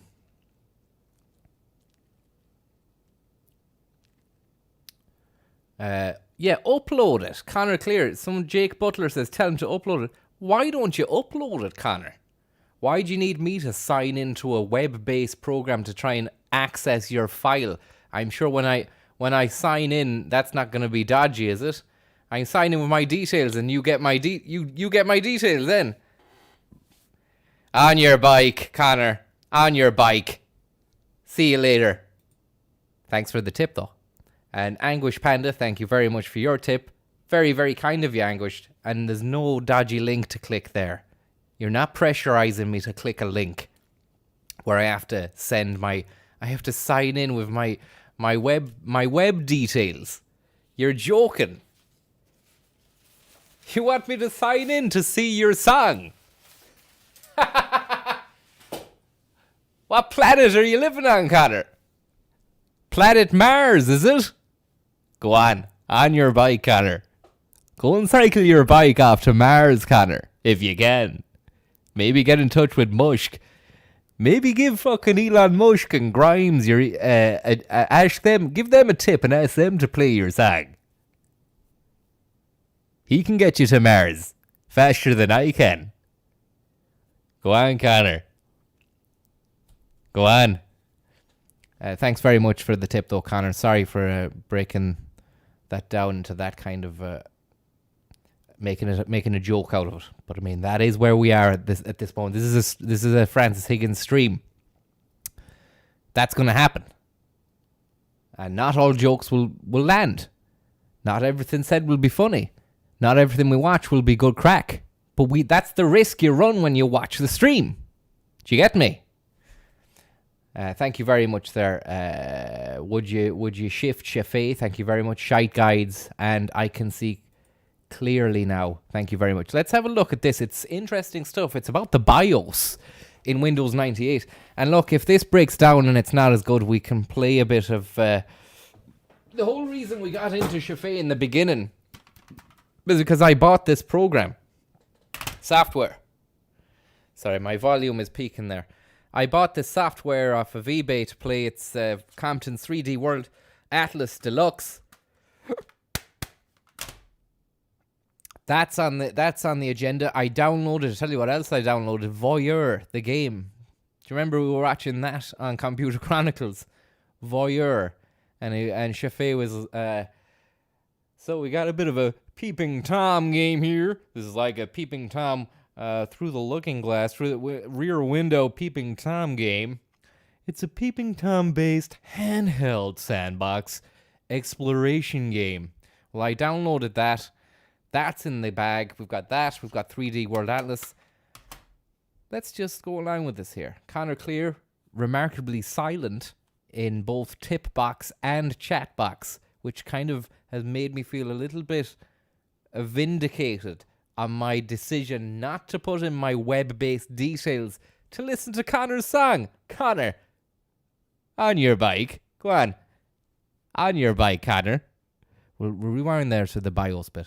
And handshaking it off. All right, so I can load some software on my computer that will check and say, hey, CMOS, if you're wrong, I'm going to fix it before you spread that date to the rest of my computer. Correct. How do I... Connor, sorry, I can see you there in the chat, Connor. Sorry about that. Look, if you can upload your fucking track, and look, you're setting yourself up for a big situation here, Connor. You better be ready to go to town on this, because if you upload it and the chat, I've seen the way the chat act towards other people's stuff that goes up. It's like a snake pit. They can turn on you, Connor. They can turn on you. And look at the look on it. They'll turn on you and they'll give you the look they'll give you, even though you won't be able to see them. You'll be able to feel the glance. It'll be something akin to this glance here by Mike Johnstone. Not Mike Johnson in the chat, but Mike Johnstone. When we play your piece, if it's not up to scratch, The luck you will receive is this luck here. So I we'll know carry if on. I have a problem. Can I use your software to test it and see if my CMOS is delivering the wrong date? Yes, we have a package called Easy Check 2000 that will actually check all sorts of dates. that All right, you can would we like- do that? I mean, I guess what we're going to do is simulate New Year's Eve 1999 and 2000. Right, what we'll do is simulate a boot process in your PC. And what we'll do is take a look at the CMOS clock and the BIOS clock and what it's reading as we speak. Now we'll simulate the boot by setting it to 12/31/99. I can't hear Alright, this seconds at all. before I going need in. the New headphones. Year's Eve, December 31st, that ball is coming down in Times Square, and what will your computer do? Okay, so here we go. We All set right, a couple the date. seconds to go. and we're- 2, 1. And then we've got into the year 2000 with the Millennium Bug. The BIOS clock is reset. The Millennium Bug is here. Some handheld Millennium Bug.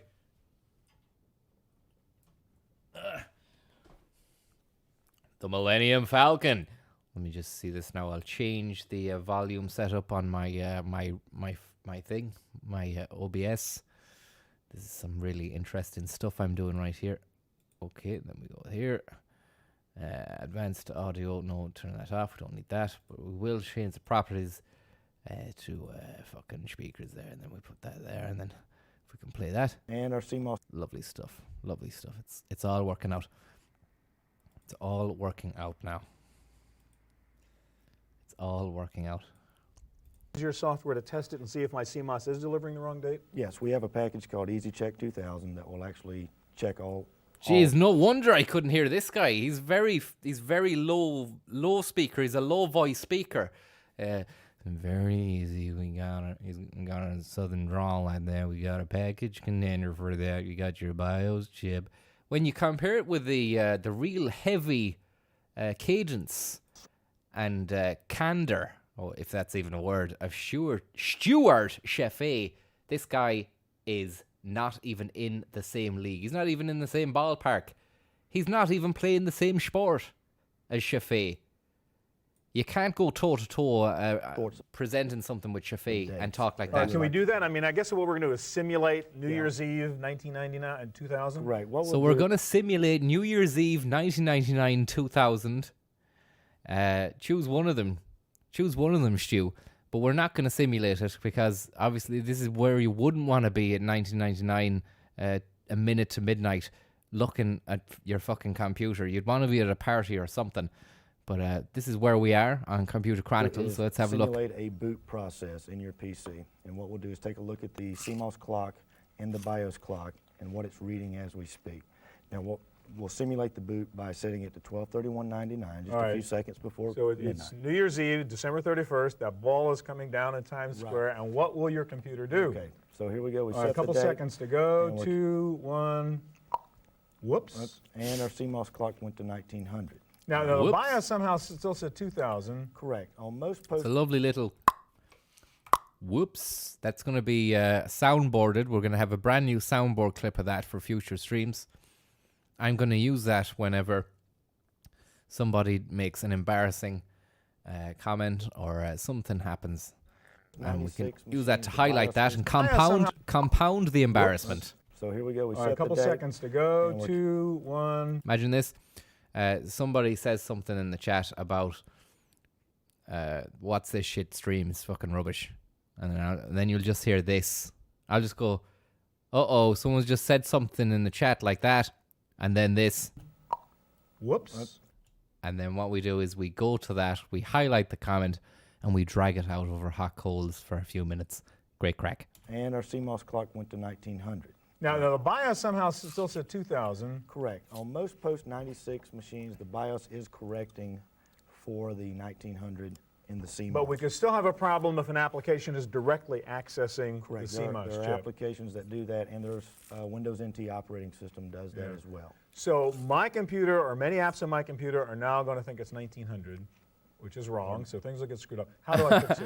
Which is wrong. Actually, and But how each could we boot think up it was will- 1900 anyway? Computers weren't even invented then.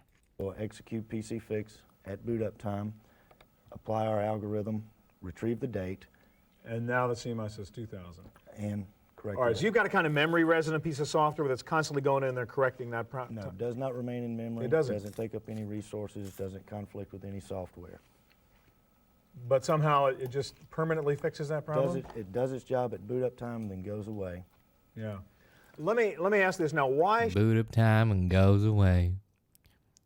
I liked the look on Stu's face there, where he just he didn't know.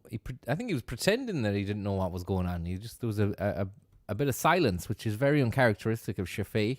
Usually a man who's on the ball. Let's have a look at this. Look at that. But somehow Doesn't take up any resources. This little look doesn't here. conflict with any software. But It's quality stuff. That little eye roll there. That's the eye roll I got when I saw fucking Connor Clear asking me to sign in with my Google credentials to listen to a song. That's what I was doing. You couldn't see my eyes because they're hidden behind the shades. But that's the look I was giving the screen. But somehow I don't think that sounds legit there, Connor. You have to understand. isn't a piece of software that, Doesn't conflict with any software. but somehow it just permanently fixes that problem? It does its job at boot up time and then goes away. Yeah. Let me ask this now. Why should I care that my CMOS clock is wrong? Is that really going to have any consequences to me as I'm doing my work on Does my... he have any consequences? Greg from the States, thank you very much. And would you ever play Minecraft? Haven't done it yet. Maybe one day. They're bringing out a VR version, aren't they, for the PlayStation? But what's that to me? I don't even own a VR headset. And Bosman, thank you very much for the tip as well. my PC, other than the fact that the computer thinks it's the wrong date? If you're using any calendar software or date and time sensitive software, you could very well boot up January 1st, 2000, and every appointment you've ever had could You're 100 years late for that appointment, it's 100 going to years tell late. me. And it could cause accounting software packages. Sure. Now, if I have a reasonably new computer, I bought it within the past year or two, could it still have a CMOS problem? It could very well. The CMOS technology still in today's motherboards are using the old Motorola technology that has the 19 embedded Still in could the be chip. old chips and they could still have that problem, even though it's a new PC. This PC here is a 6-month old. Wow, still has the problem. Last question. You've got something up on your website, a free Wow. download that will check the CMOS problem? Right, that's the EasyCheck 2000 product, and it will check all your hardware Got it. dates. Mike, thank you very much. Well, let's move to another part of the Y2K problem, your software applications and your files. So far, so good. I'm enjoying this. We've got to grips with the CMOS system. I wish I'd have seen this before the Millennium Bug, before the year 2000 happened. But I didn't, and I didn't care, even though we did have a family computer in the house. It didn't go tits up at the time. And as I recall, nothing went tits up the world over, so... Was it all just a big hullabaloo about nothing? We don't know. What can you do to make sure they are Y2K compliant? And I guess your answer is buy Norton 2000, right? That's right. What does Norton 2000 actually do? How do I deal with the applications and the files? We run a scan on your system. Dana Prosoff is after you from Symantec. And we're talking about Norton antivirus software, which was designed by Graham Norton, just as he was coming to prominence and high power fame as the face of Channel 4's Sole Graham Norton TV show. So he was quids in on both fronts there. And we look at all the commercial off-the-shelf applications, and then we actually look at the data that's within your files, like your spreadsheets. All right, so we take a look at the screen here. Again, I can run a big scan, then run Right. my applications, run my files. Right. And let's go to the applications first. What kind of report do I get? Right, this is the first report you see, and it breaks down into three categories. Really bad problems, maybe a problem, seems to be okay, huh? Exactly. And then you can drill down on each All of right, them. so if I say, it says real serious problems and... Severity 5s and severity 3s in here. 5 means it's not going Really to be bad. able to handle dates beyond Okay, 1999. so that's the worst, the severity That's the 5. worst. Severity 3 might be... We're getting some severity 3 here from Shafate, some lovely interjecting, cutting off. It usually happens with the ladies It's not that he has on the you can show. He drill down. problem. Right, this doesn't give them a files moment. He keeps them on their toes. your spreadsheets. All right, so we take a look at the screen here. Again, I can run a big scan, then run Right. my applications, run my files. Right. And let's go to the applications first. What kind of report do I get? Right, this is the first report you see, and it breaks down into three categories. Really bad problems. Really bad problems. I think in his head, he's thinking she's having really bad problems articulating because she isn't really talking the way he would talk, which is really, on the money, on the nose, he's fast, hitting the points, hitting the notes, a great communicator, a chafé. chauffeur or bust. You can't come onto this show and dance with the devil. Do you know? My applications, run my files. Right. And let's go to the applications first. What kind of report do I get? Right, this is the first report you see, and it breaks it down into 3 categories. Really bad problems, maybe a problem, seems to be okay, huh? Exactly. And then you can drill down on each All of right, them. so if I say, it says real serious problems and... Severity 5s and severity 3s in here. 5 means it's not Really going to be able bad. to handle dates beyond Okay, 1999. so that's the worst, the severity That's the 5. worst. Severity 3 might be screwed up a little bit. Severity 3 sometimes have workarounds. Yeah. Well, this is like big deal. CC Mail, Excel, Thank plus you. PowerPoint, Thank you very much Windows, there, right? Silver So I Pixie. have some problems here. What do I do next now that I know I have those problems? Well, if you drill down further, we explain the issue, provide a direct link to the vendor's website, because sometimes they'll have a patch or an upgrade, something like that. And then also sometimes there's a workaround, and if so, we'll provide that suggestion. All right, as so you're not going to fix this for me, but you're going to tell me where to go to get it fixed. Go to the Microsoft website, download this patch, and that will solve the problem. Exactly. All right, now what do I do about particular files? All right, I know Excel's no good, but does that mean all my spreadsheets are screwed up? No, not necessarily. Again, it depends on the compliancy of the application itself. And how I entered the and, date and how you information. entered the Yeah. date. All right, so what is this? So here is the scan that we've run on the data. Again, you see the severities. All right, so you're looking at the actual files now, not the applications anymore, and you're Exactly. telling me, hey, I've got 2 severity Hey. 5 spreadsheets, Excel spreadsheets that are just going to not Exactly. function anymore. Yeah. And if this is something that you're doing financial planning for your Yeah. future, you want those So what do I numbers do? to be I right. mean, am I just stuck? No. Norton 2000 will give you exact information on what the problem is. It will tell you exactly what cell. for Oh, so instance. it's saying there's specific cells that have date information that are Exactly. causing the problem. Exactly. And All right, now what do I do? well, you go in there, and also for Excel spreadsheets, we provide a real nice visual way of seeing where the problems are. So I'll show you an example of that. Here we go. Okay, so you color code the bad cells. Exactly. Color and code so the yellows bad are 3, the cells. pinks are 4, and the reds are 5. So the reds are the severity 5 ones, et cetera, et cetera. Now, Exactly. I've got a lot of bad cells. Obviously, they're all date things. You're right. Now, why would some dates be red and some would be yellow? They're all dates. Well, because this one, for as fuck's you see, sake, it's I listed ca- I as a can't- this two-digit is- year, but in this case, it's actually been read correctly. It's 1,000 are there. and change it into a 4-digit date. Fix the formula if there is a formula. Okay, so the problem might have been mine. I was careless like Exactly. everybody else, and I used a 2-digit year. Just make it a 4-digit year, and that could solve We've all the been problem. programmed to enter 4-digit years. Yeah. In the work you do with Norton 2000, are there obvious certain applications that are the suspect ones that I should look out for? In general, anything that relies on dates, so calendar programs. Thank you very much, financial Billy applications. Crystal, Connor Clear, and Prusaf playing footsie. Anything Thank you that very draws a much. conclusion based on a date, not Exactly. a word word processing document, obviously. Exactly. All right, Norton 2000. Thank you. Well, while we're focusing on the PC side of the Y2K problem, the big fear that most people have is not about their personal computers, but Sorry, about I missed the that. I massive missed mainframe the systems exit. that I run like when he our gets out of the interview because he's a master at that. And he There's a always has conclusion always a based on the nice date. face. He always does the Calendar nice programs, smiley any face financial as well. applications, Anything that draws a conclusion based on a date, Exactly. not a word word processing document, obviously. Exactly. All right, Norton 2000. Thank you. you. Well, while we're focusing on the PC side of the Y2K problem, the big fear that most people have is not about their personal computers, but about the massive mainframe systems that run the power companies, the banks, Mainframe. airlines, most of our basic services. Here's a look at what some experts have to say about what will happen with those come January 1. On a bright spring day in San Francisco, the Millennium Bug is probably not foremost in people's thoughts. But hidden inside most basic services, from water and power to streetlights and buses, are embedded chips and software that might depend on the date and time to operate. Right. That is what worries cities like San Francisco, which began its Y2K probe 4 years ago. With the embedded systems, we're looking at fire trucks. It's a whole different look at the world and the valves on the water system. If there's an embedded system in a valve. So we have Ed Harrington here, controller of the city of San Francisco. He controls the city from his control unit. And you can see on the back of that screen there, that's all the key codes for different things that happen, the cheat codes. He puts them in and then controls the city. It's like GTA, but he does it all himself there.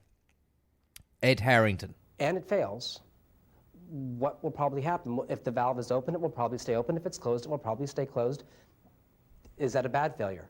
Is that something we can fix over time? Also, virtually all valves have manual overrides. Exactly. But has anybody used them in the last 20 years? Susceptible chip. It'd be grand. It would be grand, and it was grand. There was a lot of hullabaloo about nothing. I wonder, do they still allow this anymore? Health and safety would probably say no. That's a lot in a country that's a very litigious place. You'd imagine that that's a lawsuit Can show up waiting in to unlikely happen. places. For example, the city's cable car system, over 100 years old, It's a lovely chino and shirt combination pack there as well, with the suede moccasins. It's fantastic look. It's a power look, and it's one that you really want to be blasting off as you're hanging off the side of a railroad car, or whatever you call that. runs from fucking electric tram. generators that are controlled by computer. Light rail vehicles are almost completely automated, and even buses and fire trucks have embedded microprocessors. We are finding that with heavy equipment, there are other issues with maintenance cycles. And there are pre-built maintenance cycles for things, for example, like water pumps and the ladders that go up and the engine. And some of those systems on some fire trucks, if they're not serviced, don't work. The Wells Fargo Bank approached Y2K in a different way, by building a parallel banking system and then advancing the dates.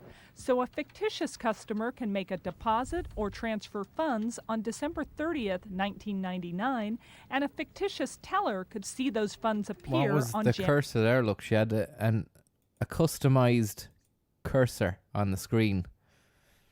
See what that is there. Customer can make a deposit or transfer funds on December. Look at that. Is that an Eiffel Tower, is it?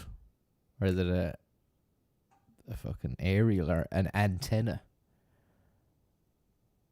What is it? Illuminati. 30th, 1999, and a fictitious Give your man a ring again just to see if he's in before we carry on with this. teller could see those funds appear on January 3rd. We've created a miniature bank of our own. Actually, if it was, you could pick up this environment and probably sell it to some other banking institution because it handles a couple 100,000 customer accounts. These aren't real accounts, these are test accounts that we have out there. And we process a full day's activities from printing out statements to sorting checks. Wells Fargo's bank within a bank has everything from PC banking See the, to receipt. He was like he had a gun or something. Look at this little walk in here. From printing out statements to sorting checks. Wells Fargo's bank within a bank has everything from PC banking to receipt printers to ATMs. But what happens at midnight, December 31st? So far, so good. The tests themselves. No we're in answer. contact No with them. answer They're from the Nigerian buck. We will ring him back tomorrow. pretty good. We have until June of this year to complete everything, so a number of them are getting into place now and being set up. And as an industry as a whole, I think we are in very good shape. People have taken us very seriously, especially in the financial services industry, and the work is taken care of. I'm very comfortable. Assuming you can withdraw cash from your ATM in January, will you be able to spend it, say, for an airplane ticket? Airports face the known problem of finding and fixing embedded controllers with an additional complication. They will be counting on every other airport to do the same. It's a real problem because we're not the only It's a airport real nice thatch. in the country. A lot of airport manufactured products are duplicated at other facilities, not necessarily airports, but Duplex. facilities or public transportation hubs and that sort of thing. It's almost unbelievable the amount of inventory that we are going through from some of the major components that make up the facility to some of the very minor things that you would never think of unless you went through an exercise like an inventory. The task is daunting, to find every chip and program that might. They had bigger fish to fry. Airports and aviation had bigger fish to be frying. You know? They were worrying about the computers. They should have been worrying about other things going on in 1999, but they didn't have their eye on the ball. Might have a date function and Look at that for a ponytail. It's a cracker. It's got a double knot in it. A double white bobble. Double bobble. And he's gone for the ponytail through the back of the hole of the cap, combined with the large Pepsi Cola. It's a quality look. It's a lovely combination. And even there we can see how lax the security was. Look, people just coming through, bags going through, not really being checked. You know, what could be in that bag there that your man's got? every chip and program that might Is he working there, Pepsi? Is Pepsi working there? have a date function and rewrite or I mean, the security was so lax that your man isn't even going on a flight. He's just going through the security check. He probably could have even got on the plane program that without might have a a date ticket. function and rewrite or replace it. But some areas get immediate attention. We have to look at everything imaginable, I think, but you have to set priorities, and the priority is the safety security aspect. So we have to maintain a secure airport. We have to provide safety for the traveling public. Embedded controllers are lurking everywhere, even in services that appear to be low tech. San Francisco's water supply comes by aqueduct from the Sierra Nevada mountains, using gravity as its main engine. But pumps, chemical systems, and valves are operated by programmable logic controllers, or PLCs. All of the chips have been inventoried, but what if one malfunctions? Actually, there's very little high tech. When this system was designed, it was a brilliant engineering feat. Where have we in seen the him early part of before? the Paul century. Mazza. We've seen and him. most of that infrastructure is still in place, where we have upgraded a number of, like you mentioned, valves, the devices that move the valves, the monitoring equipment. Valves are either open or closed, and these types of valves don't close automatically if there's an electronic failure or a power failure. So we're very comfortable that the water will continue to flow by gravity, even if there are Y2K issues. And I really do. I think that people are going to be surprised that when December 31st at midnight comes around, the world is not going to come to an end. Airplanes are going to continue to fly. The lights aren't going to go out in the terminals. The lights aren't going to go out on the freeways. And I don't think it's going to be some of the massive failures that has been portrayed in the media recently. There you go. For the Computer Chronicles, He had it. I'm Sarah Your man had O'Brien. it. There was no need for worry whatsoever. It was grand. Everyone was just taking the piss. They had nothing better to be worried about. There was no COVID. This was before COVID, when people were making stuff up about a bug that didn't exist. Well, the one issue we haven't dealt with yet in the Y2K problem is, what about your computer's operating system? And of course, in most cases, that means is Windows Y2K compliant, so let's find out. Don, when we did that little scan before with the lady showing us Norton 2000, popped up Windows 98 as a Severity 3 problem. People have heard about this. What are the issues in Win 98?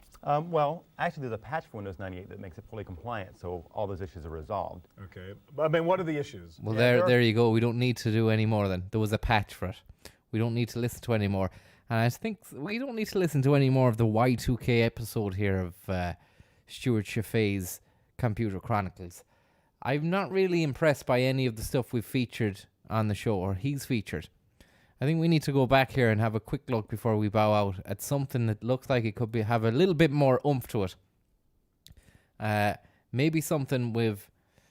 I'm sure I saw one with more games-based stuff, because I like to see him getting to grips with the video games.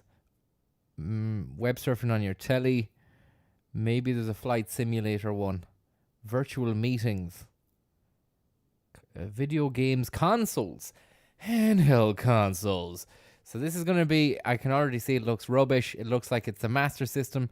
This is what I come to Computer Chronicles for. It's not for any of that sort of, let's look at how the operating system manages to deal with this problem that's coming up. I want to look at him pretending to like games and stuff. But then again, Windows 98, that episode, that was, in retrospect, that was a cracker. Do you know? Because it had your man who invented Linux, Kiki Stockhammer, the other woman from Microsoft, and who else? There could have been some other stuff in that as well, but anyway. Those were the standout gems.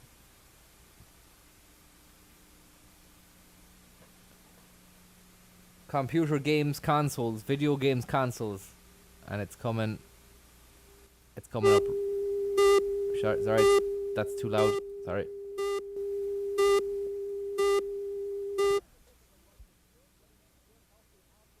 What, Here's a Drew, typical bunch of... will this stream be available when you finish? I've missed the stream. Sure, they're all available. Handheld consoles, they're all available.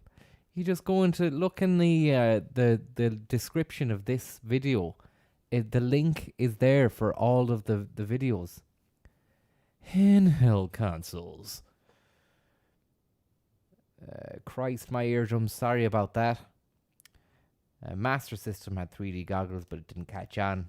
I never had that. Never had that. Let's see now. Let's go. And we're outdoors again for a lovely exterior link. Love the exterior links here. It's great to see Stuart Chaffee in an outdoor scenario. Kids getting some good, healthy outdoor exercise while it's... Yes. I need to see that again from the top. Let me just arm myself with a beverage. I'll be back in a moment.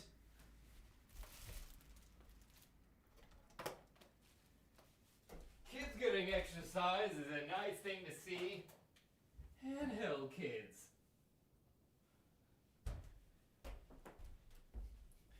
Kids getting exercise is a nice thing to see. Handheld children. Now we've come to the playground to find some handheld children. We're going to be playing their Game Boy. Later on, they're going to be playing their video game consoles. Of course, healthy exercise is vital for a child's development. What about this Master System game where you play as Mickey Mouse? Here's a typical bunch of kids getting some good, healthy outdoor Here's a typical bunch of kids getting some good, healthy outdoor exercise while at school. Here's a typical bunch of kids. But what will a bunch of kids getting... Sorry there, if you just joined or you don't know what's going on here, I'm obsessed with this man's delivery of lines, and I have to repeat it in a kind of Tourette's style series of fucking outbursts, just because it makes me feel happy. If you don't like that, then you're just going to have to not watch.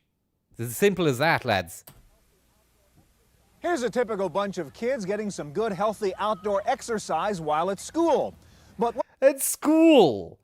While at school. What will these bunch of kids getting some good, healthy outdoor exercise while at school? But what will these kids do for fun when they get home this afternoon? Odds are they'll go inside to play with one of these things, a Nintendo Game Boy. Yes! NEC Turbo Express. It's hard to find a 10-year-old Nintendo this afternoon. When he lifted up the Game Boy, I was thinking, say it, man. Just fucking say it, man. I dare you to say it, Stu. I want to hear you say it, man.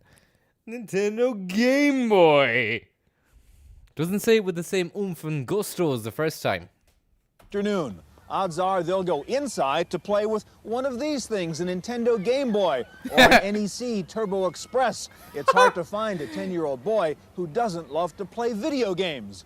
10-year-old boy, NEC Express, video games, Game Boy, NEC Turbo Express, 10-year-old boy, 10-year-old Game Boy. Today, with one of these things, a Nintendo Game Boy or an NEC Turbo Express. A Nintendo-year-old Game Boy. With one of these things, a Nintendo Game Boy or an NEC Turbo Express. It's hard to find a 10-year-old boy who doesn't love to play video games. Today, we'll take a look at the fascination and the technology of computers. It's hard to find a 10-year-old boy that doesn't play video games. Video game Turbo Express to play with one of these things, a Nintendo Game Boy or an NEC Turbo Express. It's hard. Sorry, we need to see it from the very top. Masterclass. Here's a typical bunch of kids getting some good, healthy outdoor exercise while at school. But what will these kids do for fun when they get home this afternoon? Odds are they'll go inside to play with one of these things, a Nintendo Game Boy or an NEC Turbo Express. It's hard to find a 10-year-old boy who doesn't love to play video games. Today we'll take a look at the fascination and the technology of computer games on this edition of the Computer Chronicles.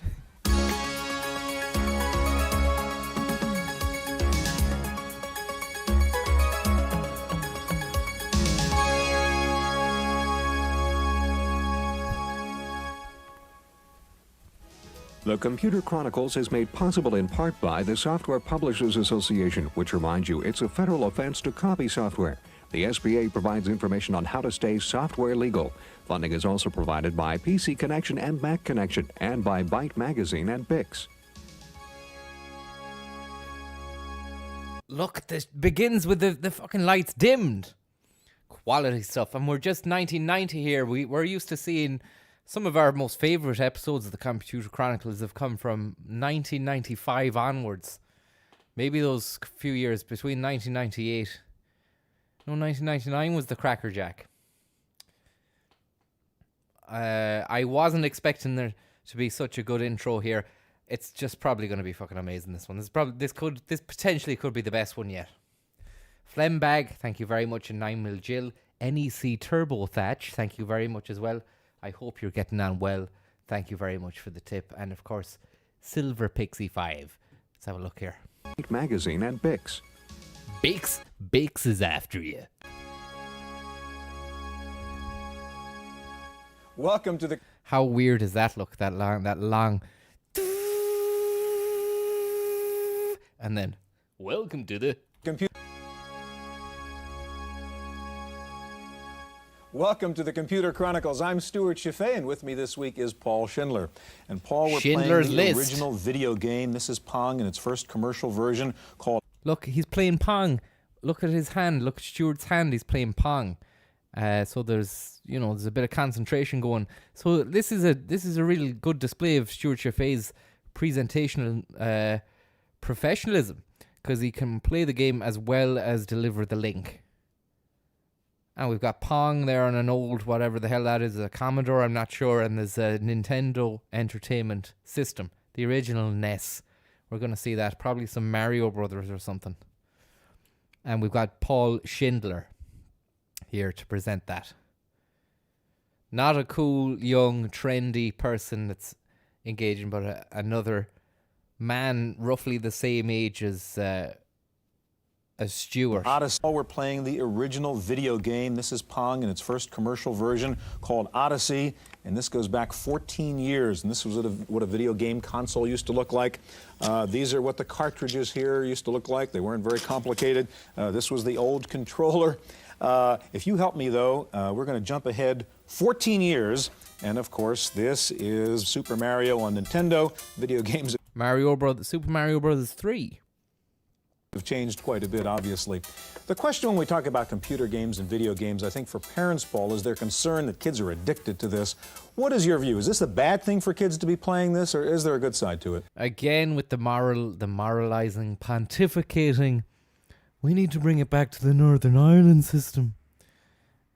Stuart, a big man for the big questions, doesn't like to just glorify the graphical leap which is taking place. He wants to also get to the depth of the issue here, the addictive nature of these games.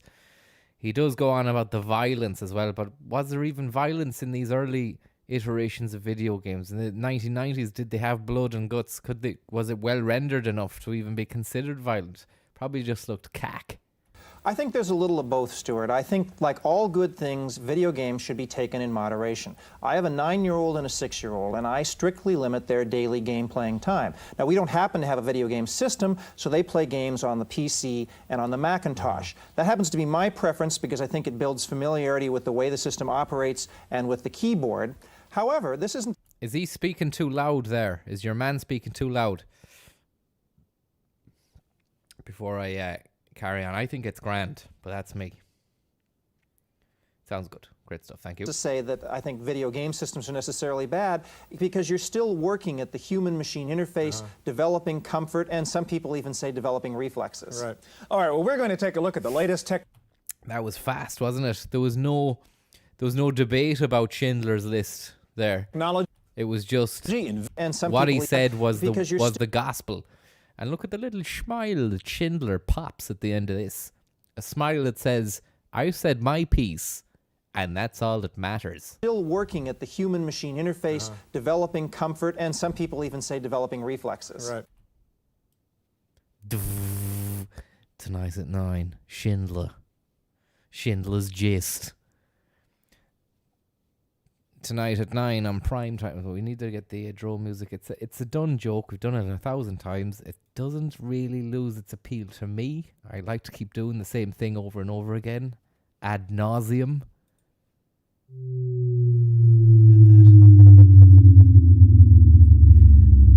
I'm really sorry there, guys, about your ears. That was a really heavy drone. It's a real bad one.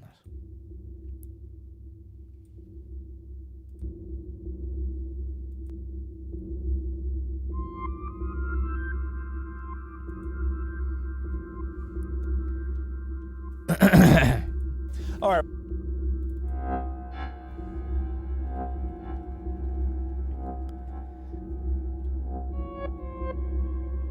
Schindler's Gist. Tonight at 9 on Dispatches. Schindler, the man who made computer games safe for kids.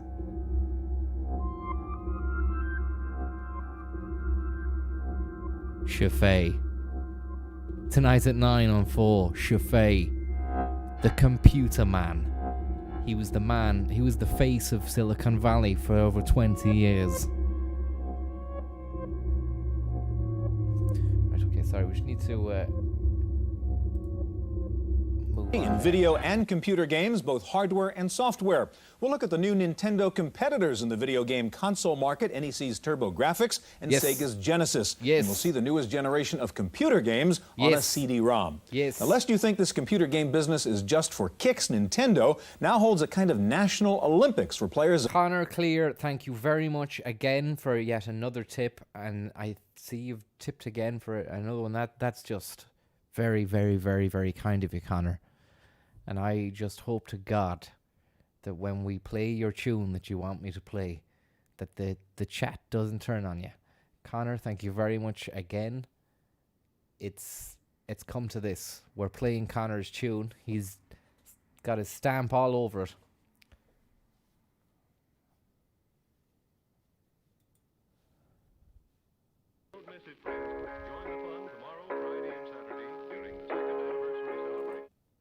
Okay, it says that it's Connor Clear here. All that she wants is an ace of base cover. 3 minutes and 29 seconds, Connor. I don't think we're going to be able to.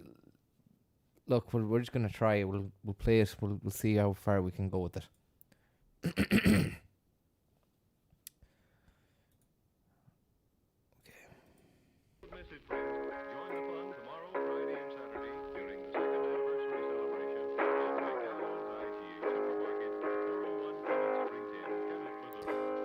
Initial impressions are you like the album The Holy Bible by the Manic Street Preachers, which has like that kind of stuff over the beginning of the intro, like American radio or TV broadcasts over it.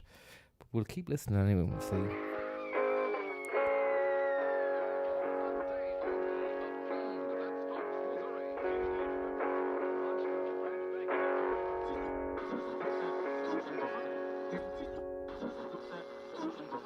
When you work your late in the morning light and the day's just begun, open up her eyes and thought, oh, what a morning.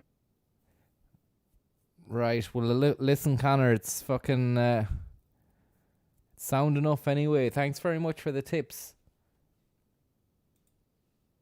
Cheers, Connor. Tetris, Super Mario, etc. We're going to start out with a visit to the Western Regional Nintendo Finals held recently here in Oakland, California. Brandon coming in at 5100. It was a dream come true for die-hard Nintendo fans. Over 10,000 of them packed the Oakland Coliseum when the Nintendo World Look at this here. This is like a video games competition, like a big competition they had in an auditorium. Championships rolled in as part of a 9-month traveling extravaganza. The Nintendo World Championships, its first year out, was really an idea that's been conceptualized about 2 years ago, brought out by demand of the players themselves, who seem to be socially interactive. They want to know who the best are. They're playing against with their families, with their peers, their friends.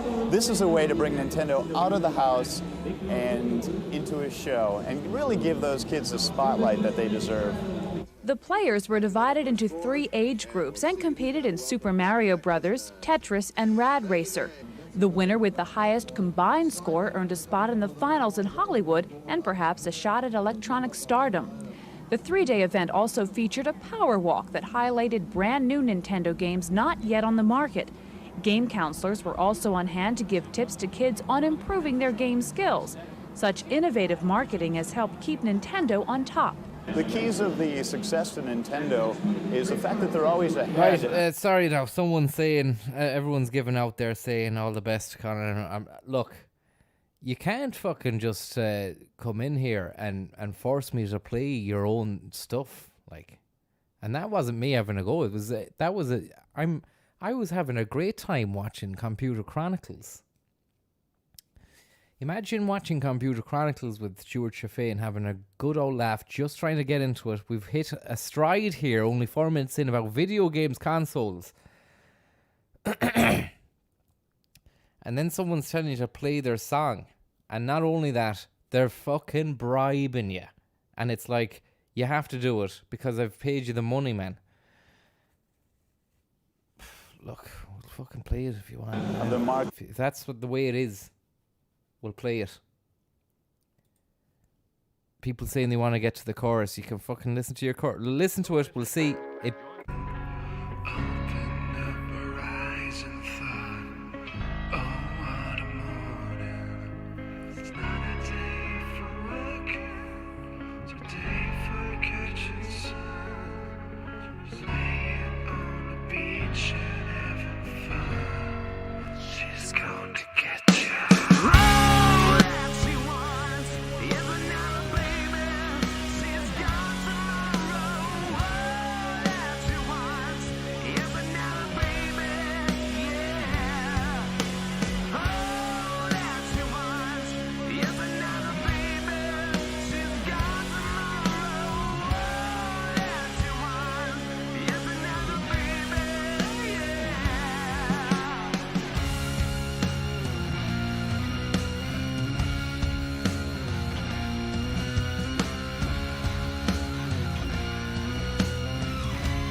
Still another minute and 15 seconds.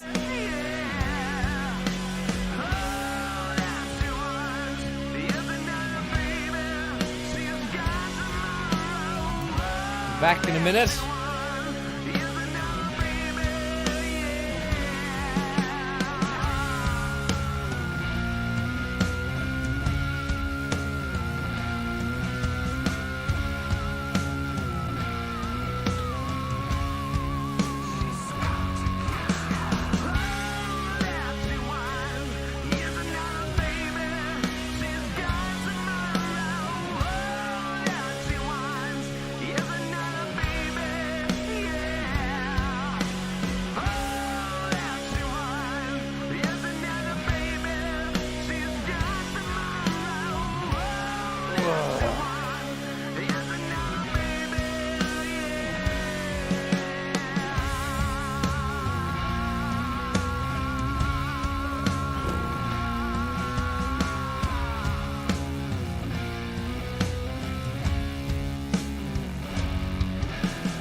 Well, there it was, everyone. Connor's song, which there's more.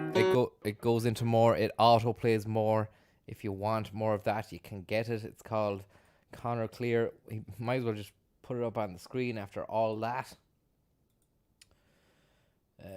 Copy that. Sorry, there. No, copy this. No, copy this fucking link. There, and we'll put that up here. Get rid of Computer Chronicles. We'll put this on the screen. Paste and go. It was done 3 years ago. You know, and NIM. It's Connor's thing. Look, Connor, if this is you, if this really is you, I feel as though I have maybe what my reaction was. You might have been expecting me to dance and have a laugh and just be like, yeah, it's fucking great, man. Ace of Base covers. Man, fucking did a full rock version of Ace of Base. It was like something you'd hear in Fibbers. Like, maybe you're expecting that, and maybe that's what I should be doing. Do you know, I should be radiating positivity and being really all fucking smiles about everything. But I mean, Chaffee, like, you're up against Chaffee. You're going toe to toe with Stuart Chaffee. Did you see how happy I was when I said Game Boy? Do you know what I mean? We've just seen a clip of Stuart Chaffee saying it's hard to find a 10-year-old boy, and then with enough space after that between that sentence and who doesn't play video games for it to be funny, and then we go up against it with this, it's not going to work. But I feel as though I've been bribed. Will I? I don't know. Fuck it. We'll get back to it. We won't dwell on it anyway. The promotion is there. If you want to listen to that, it's an All That She Wants Ace of Base cover done in rock style. If you like that kind of thing, it's all there. And thank you very much, Connor Clear. Look, we'll fucking put that behind us now, Connor, okay? We'll put that behind us and we'll get on with things. No fucking, no badness, alright? No badness, Connor. Shafi. Look, Terry, you were going up against a man called Terry Lee Tarrock. It was really an idea that's been conceptualized about 2 years ago, brought out by demand of the players themselves, who seem to be socially interactive. They want to know who the best are. They're playing against with their families, with their peers, their friends. This is a way to bring Nintendo out of the house and into a show and really give those kids the spotlight that they deserve. The players were divided into 3 age groups and competed in Super Mario Brothers, Tetris, and Rad Racer. I feel like the fucking vibe has been harsh now, and I need to get fucking souped up. I need to get souped up again. I was on a roll there with Shafi.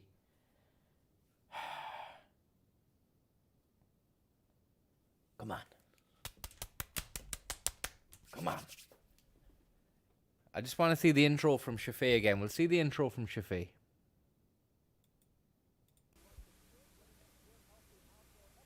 Here's a typical bunch of kids getting some good, healthy outdoor exercise while at school.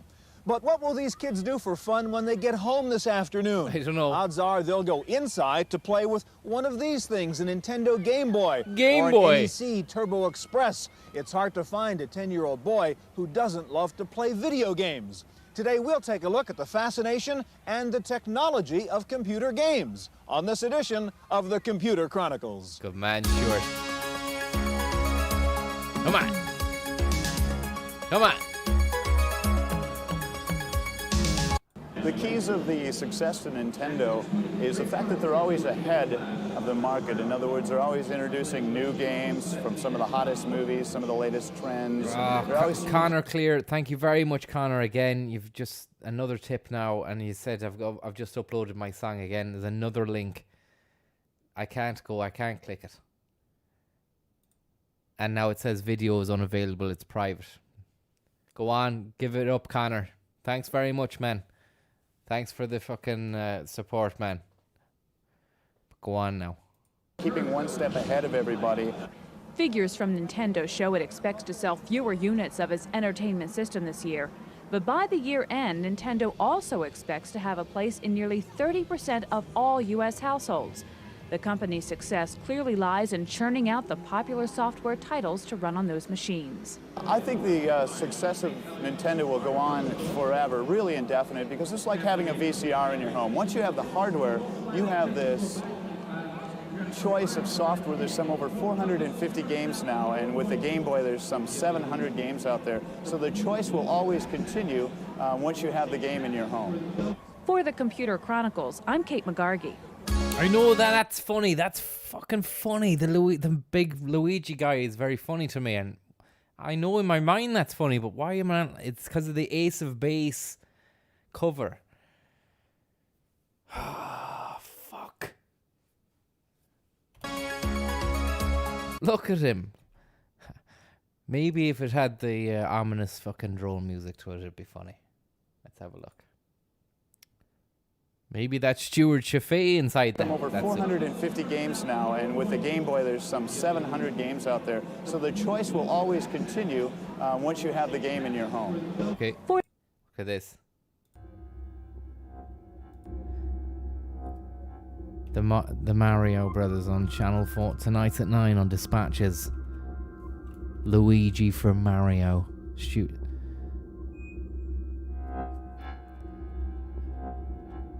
He was the Mario brother that played second fiddle. Luigi. Tonight at 9 on Dispatches. Yeah. And look, he's using it to gain access to kids in a fucking show, like. He's shaking that kid's hand a little bit too strong. 10-year-old Game Boy, is it? Tonight at 9 on Dispatches, Luigi. We delve deep into the Mario brother. The Mario brother. The Mario brother who what? The pedo plumber. Tonight on Dispatches, the pedo plumber. Anyway. Oh yeah, have you heard this tune?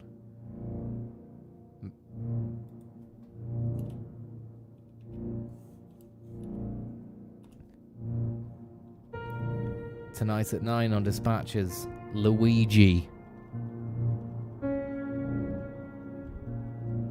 The plumber who went too far. We just need to get that after. Sean Quinn, thank you very much.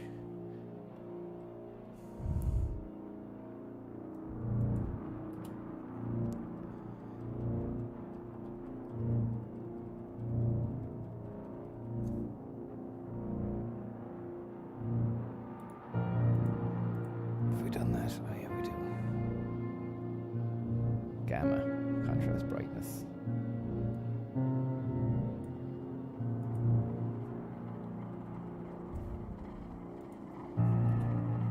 Friends of Princess Peach and Toad, brother of Mario. How far was Luigi willing to go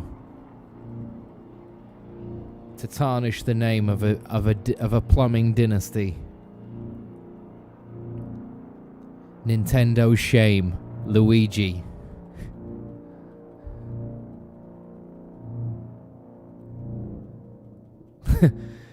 I'm trying to think what Super Mario Brothers names there were.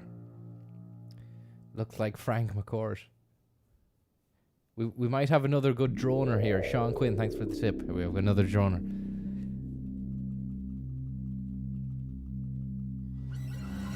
Tonight on Panorama, Luigi.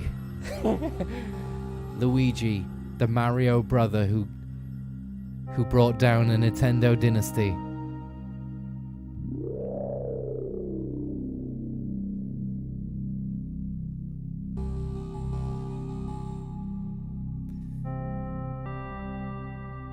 Okay, we'll leave that. Look at that. Sim Earth and Defender of the Crown.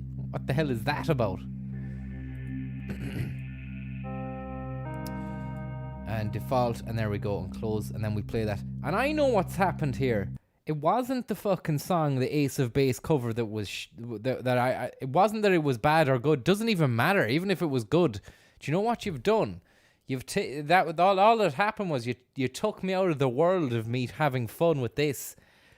This is a very selfish pursuit here, but I know that maybe you're following me and you're keeping up. If I have to start following your stuff, then we're fucked. The stream is fucked, lads.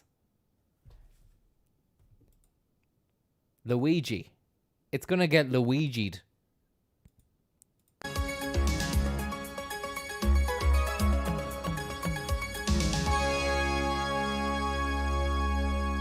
Computer game. Do you know what I mean? Look at that. Look at this. They're all staring at a blank screen. There's nothing on that screen. And then look at this. Chaffee. Chaffee. Computer games can be educational, and one good example is the newest game from Maxis called Sim Earth. And here to demonstrate the game is designer Fred Haslam. Also with us to show us the latest. Mullet alert. Mullet alert.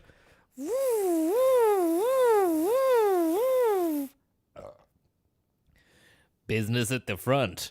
Action at the party time at the back. Mullet alert. Latest wrinkle in game software on a CD-ROM is Fred Haslam. Also with us to show us the latest wrinkle in game software on a CD-ROM is Dave Reardon of Cinemaware. The latest wrinkle in game software on a CD-ROM. What? Paul? Fred, when you're designing a game like this, how... Schindler's back again with his fucking gist. Was Schindler not someone being interviewed there 10 minutes ago? Now it seems as though Schindler is part of the interview team. He was the interviewee and now he's the interviewer. He's gone from zero to hero. He's now co-host just based on that last segment he was in. How do you balance the Cinemaware? Paul? Fred, when you're designing a game like this, how do you balance the entertainment values versus the education values? In this game, we wrote something that we wanted to write that showed a lot of the basic principles of... It's a lovely mullet and pierced earring combo.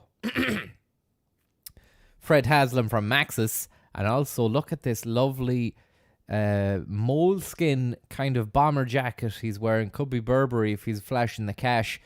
You never know. These fucking Silicon Valley lads probably minted at the time.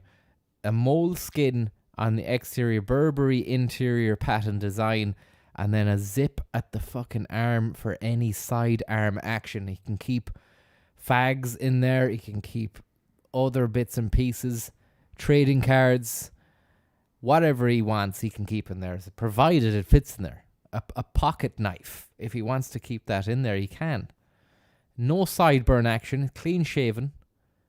Let's see what he has to say. Fred has balance the entertainment values versus the education values. In this game, we wrote something that we wanted to write that showed a lot of the basic principles of how the planet works, and we hopefully made something that would keep people entertained in the process. All right, give us a look at Sim Earth here. Many viewers are familiar with Sim City, and I take it this is sort of the next evolution, if you will, from there.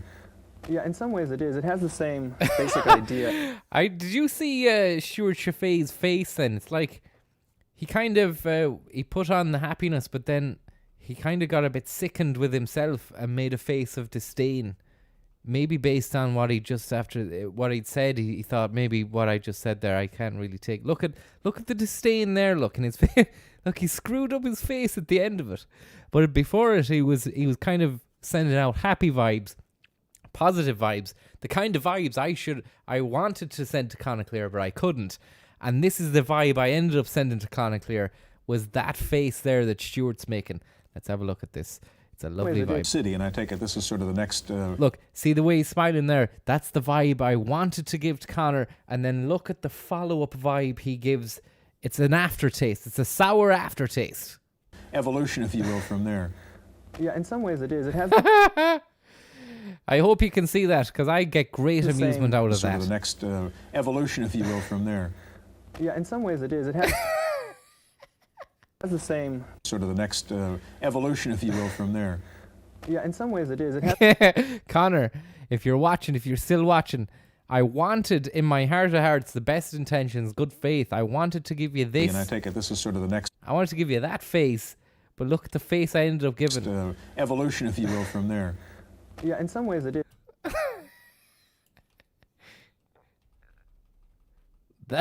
That's the one I gave you. Thanks very much there, Nikola Yankovic and Unbel Mullet. Thank you very much. I feel like the vibe is coming back now. In some ways it is. It has the same basic idea of a game without goals, a game that you can pick your own directions. Briefly, this is the planet evolving and developing from its first molten core stage. Not necessarily the planet Earth. No, not necessarily planet Earth. Although that is an option, that scenario you can Sounds terrible. So you can basically play this game from the creation of the planet, if you will, Yes, up until modern. Hey, look, Gaia. I was shouting on about Gaia earlier on. There's Gaia window there. Something to do with the Earth. Some shite like that. Any buzzing, thank you very much. Oh, I'm sorry for saying prick, thank you very much. An anguish panda, thank you very much. Exactly. Okay. Now, eventually oceans would form on that, and then life would appear. And this is the same planet a little bit later, in the middle of the evolutionary stage. And here's a representation of all the various vegetation on the planet. Here's a representation of all the It looks cack. animals. And we can jump in briefly over here and look at some of the different species that have evolved. And we use a pretty standard evolutionary chart. You know, what creatures come from what. Dinosaurs come from reptiles, birds come from dinosaurs. Okay, as you move ahead, I take it at any stage, I mean, as player, you can mess around with the variables and change things and so on. Yes, you can. You can directly interact with the planet. You could, for He's example... going for the double-handed mouse hold, which is something we rarely see in this day and age. It's like Andre Agassi holding the tennis racket with two hands, or whoever else used to do that technique as well. This guy doesn't fuck around when it comes to the mouse. He's a Burberry jacket mullet man. He's gonna double mullet that mouse. He's gonna double mouse it. He's doubling up. He's double bagging. And look at the form. Wish I could get the form up here if we can see enough of me here. The form is like, you can't see my hand, but it's there. I'll get that.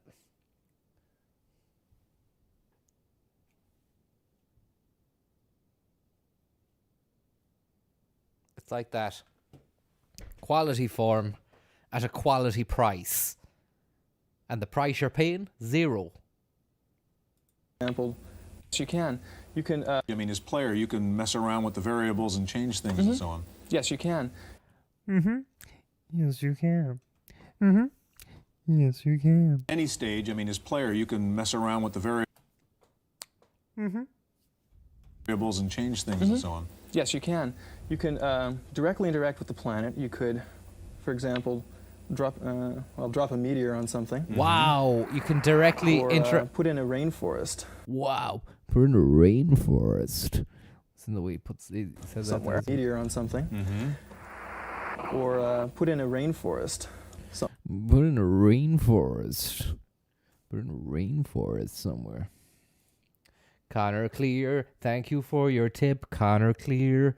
Sorry, man, I didn't want to make you feel bad. You didn't make me feel bad. You're a grand man. You just all you did was interrupt the fucking flow of the show, man. But you're grand. I'm only messing. Thanks very much, Connor. I knew you were always sound. I'm only fucking joking with you, man. I'm only fucking joking with you, man. I'm only slagging you. But I'll tell you what you can do, Connor. You can build a forest. Somewhere. Meteor on something. For example, drop a meteor on something. Or put in a rainforest. Put in a rainforest. Somewhere. Yeah, I take it somewhere. You deal with some of the current environmental issues here? Yes, we do. Some of them, not all of them. So when you put in a rainforest, then the planet itself and the life interact with that, and it either grows or shrinks depending on what would actually happen under those circumstances. That's right. Now, to look over here and find where the cities are located. Oh, there they are.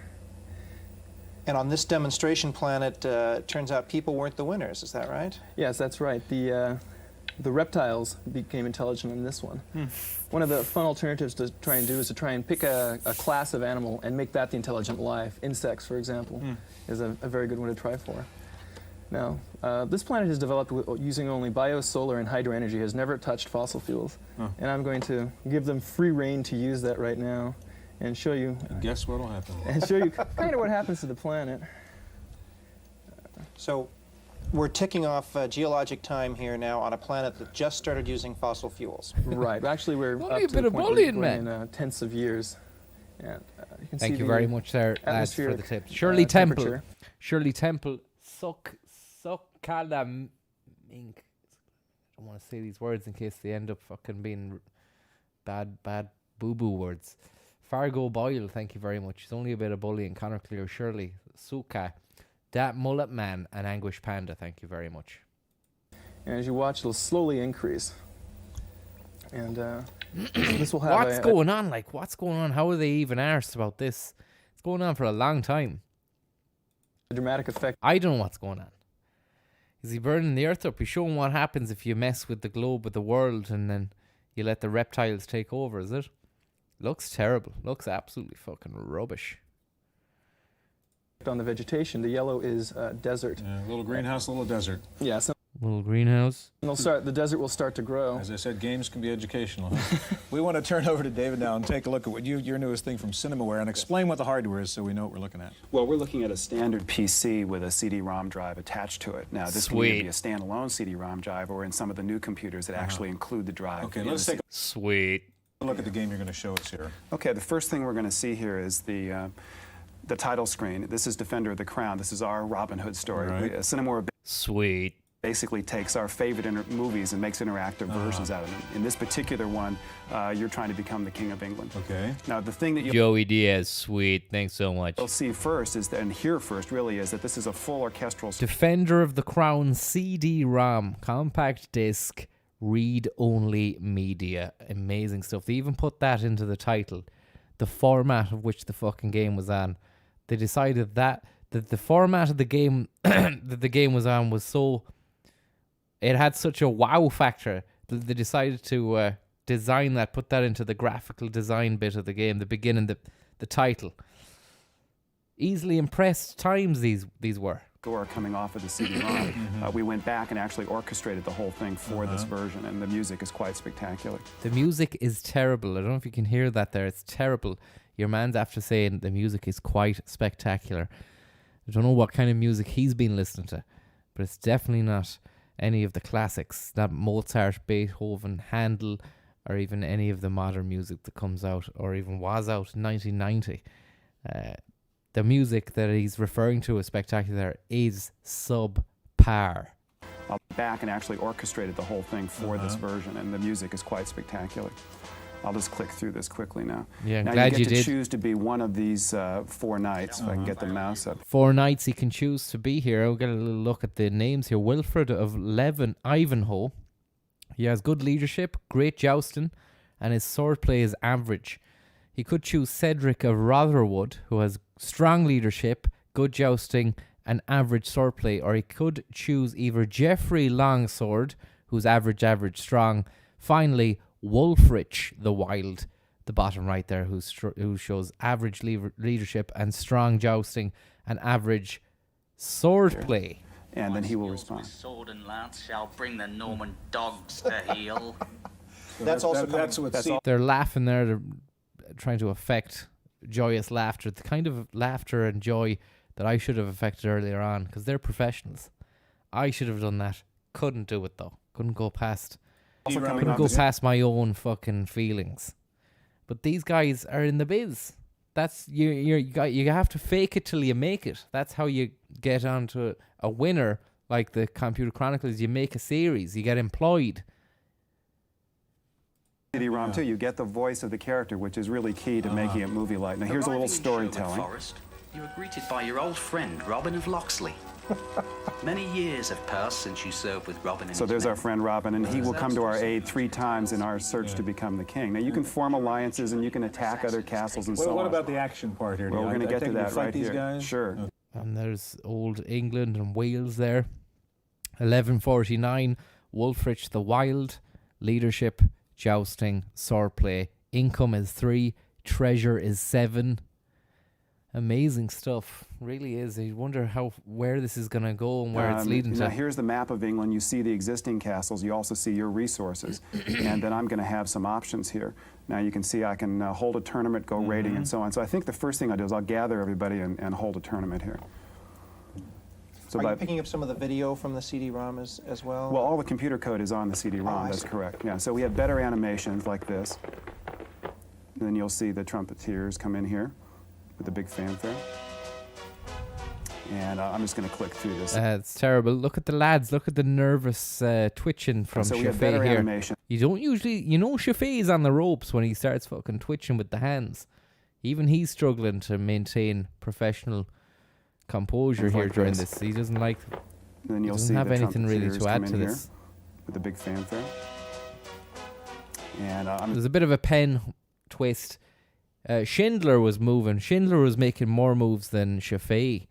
Actually, we go back to that and just see Shafee's Schindler's hands. Tears come in here Check out Schindler's hands here. with a big fanfare. Look at that. That finger's just going up and down like that. That's the finger of a man who is uncomfortable with what's going on. And who can blame him? He's been shown a series of crap images of Wilfric the Great or something about swordplay and as men playing trumpets. It's really, really, really confusing for a video game. It doesn't make sense. It's just a series of images. Look at that. It's not even animated, as in it's not moving. It's just a still image. And I'm just going to click through this. God knows. All the money probably went into what we're about to see now after this blank screen. All the money probably went into what we're about to see now, the jousting segment of the game. God help them. So that we can get to the thing. Now here we are. Wulfric the Wild bids all knights to attend the games of chivalry. The day of the tournament finds the lords of Ashby. Wow. Wulfric is a decent jouster. He's a decent And we're jouster. going to pick an opponent. The tournament begins. The tournament begins. Still no movement in the image. Very, very, very lo-fi scenario. Bit of ripple on the flags. Yeah, and the animation is a lot better than we can do. The animation is a lot better than what we can do. It's better than what we can do. He's saying it's better than what... He's actually trying to fucking big it up. This is better than what they could do. What they could do was bad, and this is meant to be good. We just have... Select your next opponent. Cedric of Rotherwood, Wilfred of Ivanhoe, Reginald Front de Boer, Brian de By Gilbert, and Edmund the Grim. More space on the disc. I'm going to pick Edmund here, and we're jousting for land instead of, or for fame rather than instead of land. And now you're going to see the movie shot of him riding out. This is us. Okay, movie shot. Yeah, little establishing shot. Establishing shot. And then we're going to cut to the player's point of view on the horse for the actual joust. Now, see, I have control of the land. Wow, here we go. This is it. All the game development money and time and effort went into this bit here.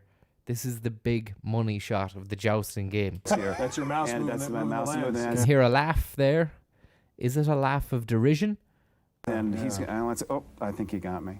Didn't even happen. Nothing happened. Nothing. I think it does look like you missed him. Does look like you missed him. They can't even be sure of what happened in the game. They're just left to guess because they ran out of money. They didn't have enough money to make the game the way they had envisioned it. This is all that was left. Yeah.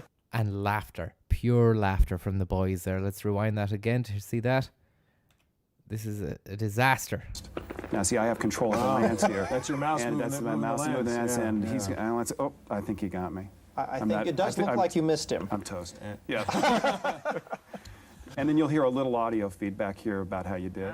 Thus ends your day in the lists of Ashby. You were not champion, but your deeds will be remembered. Leaving for home, you vow to bring glory to your name. That's great. So that's Defender of the Crown. Absolutely incredible that they got an Australian man to voice that of a ye olde Englandshire kind of thing. Let's listen to that again. I'm sure he was a Dick Leaving Van... for home, you vow to bring glory to your name. That's great. Ah, well, leaving home, mate, you vow to bring glory to your home. Shame you got jazzed. That's Defender of the Crown. Leaving for home, you vow to bring glory to your name. That's great. So that's Defender of the... And what delivery as well. Did they not even fucking poke him in the arm afterwards and say, maybe just pretend, man? Do you know? It just does sound like you're from Melbourne. It sounds like you're reading for the first time. Maybe just pretend to be excited. Do you know? It can't hurt. Did they even have enough money to do a second take? Crown. Leaving for home, you vow to bring glory to your name. That's great. So that's Defender of the Crown. Even Stuart Chaffee cuts the Australian voiceover off. That's great. CD-ROM. Leaving for home, you vow to bring glory to your name. That's great. So that's Defender of the Crown CD-ROM version. That's correct. All right. Well, there's no question that kids are fascinated by video. Nobody ever played that game after that review. That was the first and last review that game ever got. Video and games Chaffee and knows computer that it's games, shit. but why? Well, we went to a video game arcade to find out. The road to success is a bumpy ride fraught with complicated twists and turns. But ask any of the kids here why they play. Thanks, Wayne Lynch. Thank you very much. It's pretty fun. It's kind of hard, though. I just like playing it in school. It's fun, because you're playing basketball and you can punch each other and everything. This video game arcade... Cyberpunk 2077. Thank you very much. Will you play Cyberpunk? I will, yeah. Wits with Thank an you very much. electronic bad guy. For about 75 cents, they shoot, punch, and hammer their way to victory. The store manager says it's a way for the youngsters to unwind. Wow. What the fuck is that lad on? What the fuck? Look at that. That's insane. Let's go back to that again.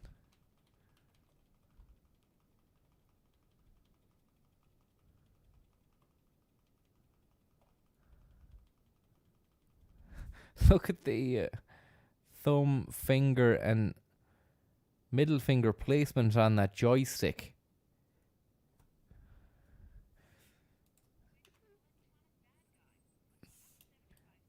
Electronic bad guy.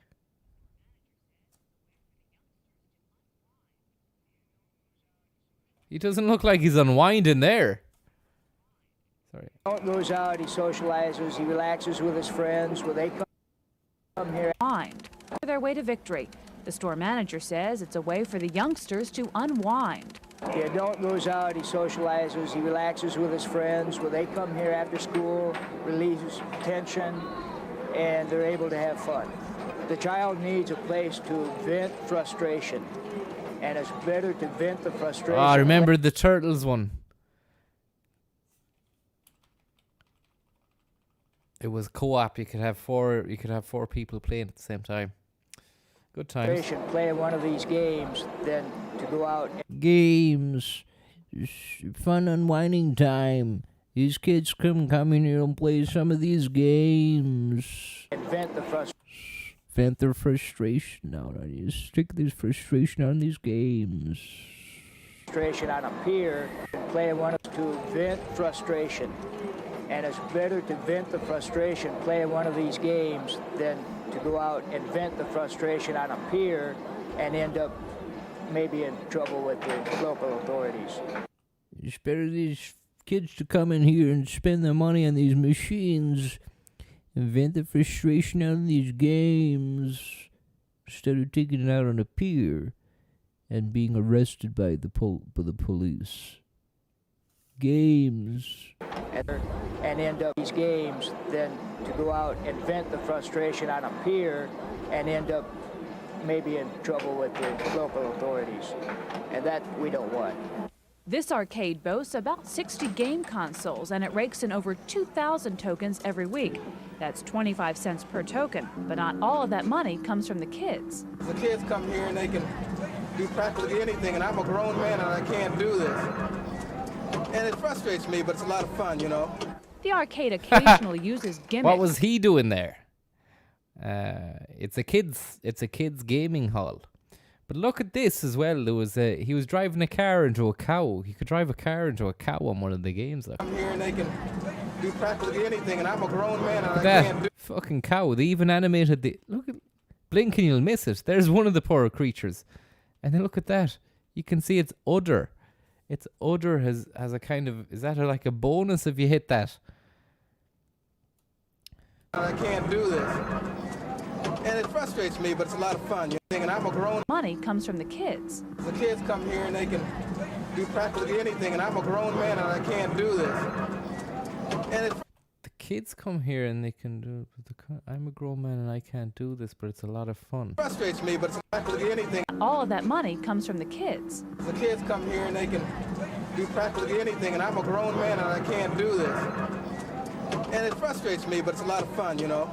The arcade What does that occasionally mean? uses gimmicks like a birthday or retirement party to pull in customers. But what could be the real reason they come to play video games at an arcade? I'm kind of bored of my Nintendo. For the Computer Chronicles, I'm Kate McGargy.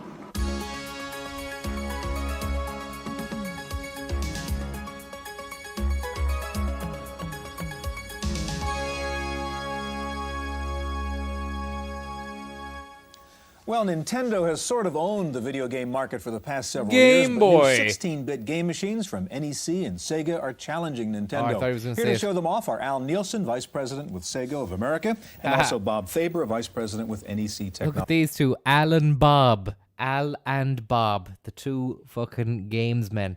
I just need to go for a quick toilet break. I'll be back in a second. What can I fucking leave you with? Leave you with some drone music to these guys. These are the Dispatches guys. These are going to be on Dispatches tonight, these two fellas. This is the music you're going to hear to them when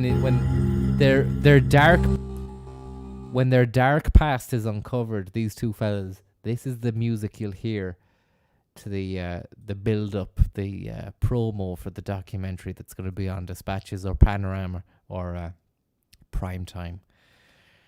Or, one of those ones. We're back in 2 seconds now. We're going to see a Sega Genesis console. It's pretty exciting stuff. Pretty exciting. 5-2. It's too late. It's very late. But we could have been here a lot earlier. But we're not.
Consoles. Nintendo's Game Boy.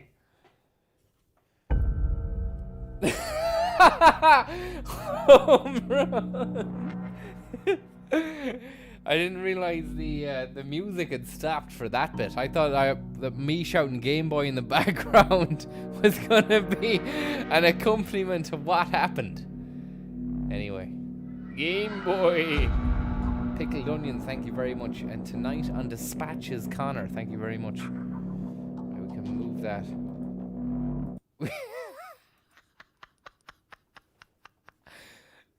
Stood on a duck. Al, help us understand the differentiation between these game systems Fucking Schindler's at it again, man. Schindler's Gist. Al Nielsen, Vice President with Sega of America, and also Bob Faber, Vice President with NEC Technologies. Paul? Al, help us understand the differentiation between these games. It's funnier to use that music as they're being introduced Games. Al Nielsen, Vice Presidents from NEC and Sega, are challenging Nintendo. Here to show them off are Al Nielsen, Vice President with Sega of America, and also Bob Faber, Vice President with NEC Technologies. Paul?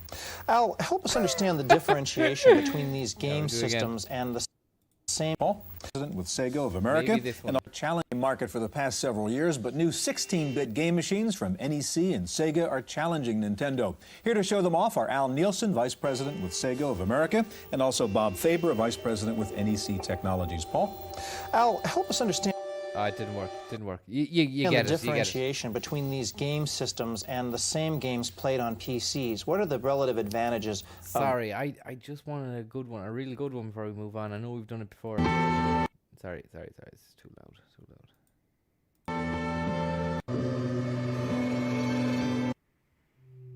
one of my favorites.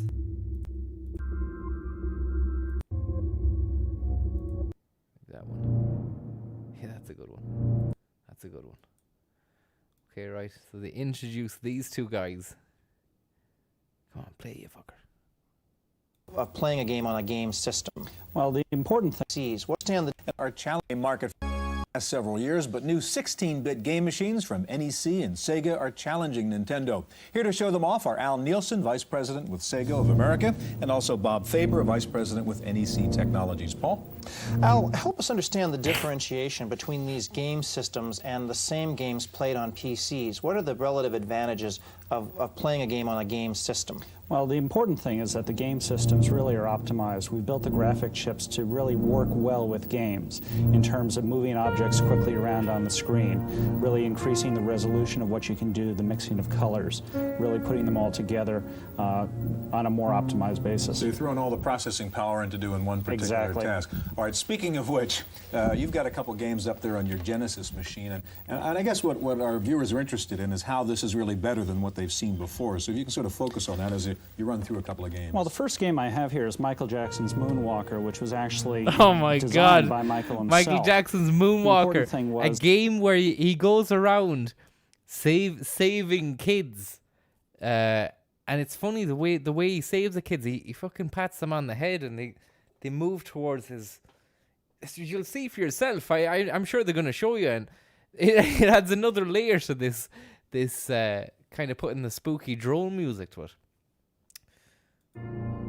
What are the chances? Really sort of focus on designed by Michael himself. Designed by Michael himself. The important Jackson's Moonwalker. So if you can sort of focus on that as you run through a couple of games. Well, the first game I have here is Michael Jackson's Moonwalker. 1430. Okay. Jackson's Moonwalker. You run through a couple of games. Well, the first game I have here is Michael Jackson's Moonwalker, which was actually designed by Michael himself. The important thing was really trying to make his animation-like quality, cartoon-like quality in a video game, not small moving characters. Show you what we've been able to do, and really, first of all, it's a new genre of video game, dance video games, or a music video come to life. We put the quarter in and we start off here in the video game. Not lying now, I used to love, not gonna lie, NGL guys. I used to love this game. I love the dancing, the music in it. But it's taken quite a sinister fucking twist as the years have gone on and stuff has come to light. Let's have a little look here and see what goes on in this game. If you can call it a game. Fucking sick. 16-bit give you more detail, faster motion, better music, all of the above? Yeah. And first of all, you have real digitized voices. Michael's here is trying to save these kids who've been kidnapped. Listen. All right. He's trying to save them, yeah? Let's see what happens here. To one of the girls. Do you see what happens when he saves the kid?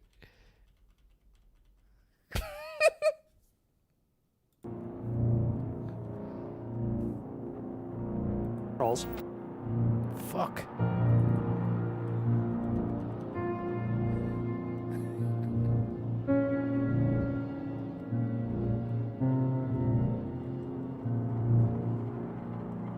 There she says, Michael. It's an actual digitized voice in the game. Michael's moves. First of all, the characters are much, much bigger, much more highly detailed in terms of the types of things that you can go and do. Look at the backgrounds. very, very detailed. And of course, you really do recognize the personality of it. If you didn't tell me who that was, I could recognize that's It's Michael not Jackson. hard to tell Yeah. that that's Michael. But all the fun things that you can go and do. One of the things that we've done in one of our commercials is really take Michael's videos and put Michael videos together with the game to show how realistic they are. Look at this guy here taunting Michael with the pool cue. You know he's bad and he's after him. You can't do that on an 8-bit system. You can't do that on an 8-bit system. Really, I didn't see that as your man was taunting him. All I saw that was just a basic fucking animation of a man like this. She's just putting a cue in his hand. Doesn't look like he's taunting. Couldn't do that on an 8-bit, but on a 16-bit, apparently... He's bad and he's after him. Oh yeah, I wouldn't have known that, you see. He's mad and he's after him. Here, taunting Michael with the pool cue. You know he's bad and he's after him. You can't do that on an 8-bit system. In terms of pricing, what's the console cost and what do the cartridges cost each? The cartridges are $49.95 on average. The Genesis system here costs $189.95 for the game. Okay, we have one more game we have time to take a look at. If you Sure. could switch that over there, Al. The one game that we have is Mickey Mouse starring in the cat. I like that bit when all you can hear is the clunk of the stuff, the hardware. Castle of Illusion. We have one more game is that over there, Al. The one game that we have is Look at Schindler and Chaffee just looking down as the clunk is going on. Switch that over there, Al. The one game that we have is Mickey Mouse starring in the Castle of Illusion. Is this the first Disney character in a video game? Yes, on the 16-bit system. He has been on other video game systems over the years. I never had the Genesis. I was playing Moonwalker on an 8-bit system. I was playing Castle of Illusion on an 8-bit system. But the important thing is this really demonstrates the capabilities of what you can go and do with the 16-bit system. Here's Mickey Mouse, and if you take a look, he really looks exactly like himself. We haven't gone and sacrificed any of the detail on the character at all. Is this new this year? This is brand new. It just started shipping within the last couple of weeks. And I want to show you just some of the wonderful animation here of Mickey. He's just walking along, and then the beautiful, brilliantly colored backgrounds as he walks in and the game begins. Here he So is. you're playing off the Disney animation heritage Exactly. Yeah, that's pretty classic. Now watch this. backgrounding, There he is, and he's just, waiting for Very it. classic One of his old moves from the cartoon. Yeah, Exactly. yeah, yeah. Now he's pretty close to the edge. Like the cartoon. He's pretty close to the edge there, so he's going to show you these by balancing. There, let's see, he might... Dangling. He might lose his balance. He might struggle to keep his balance. I'm just trying to guess what he's going to say there. You move Mickey to the edge there, he might struggle to find his balance. have a little problem. Uh-oh! Oh, look at the emotions on his face. Uh-oh! Look at the emotions on his face. When I hear him overcompensating like that to try and boost up the vibe, all I can think of is this.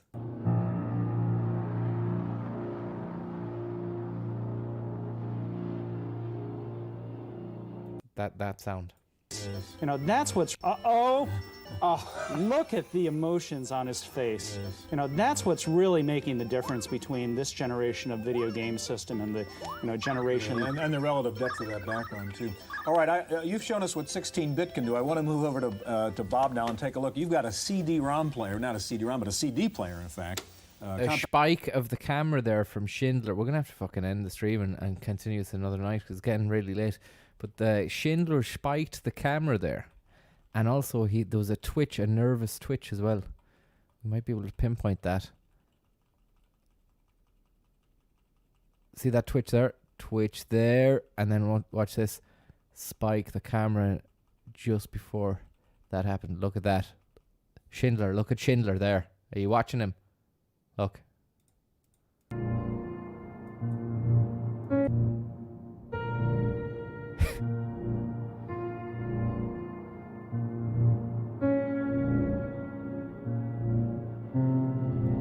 Now watch this. He does that face and then he does a twitch after it as well.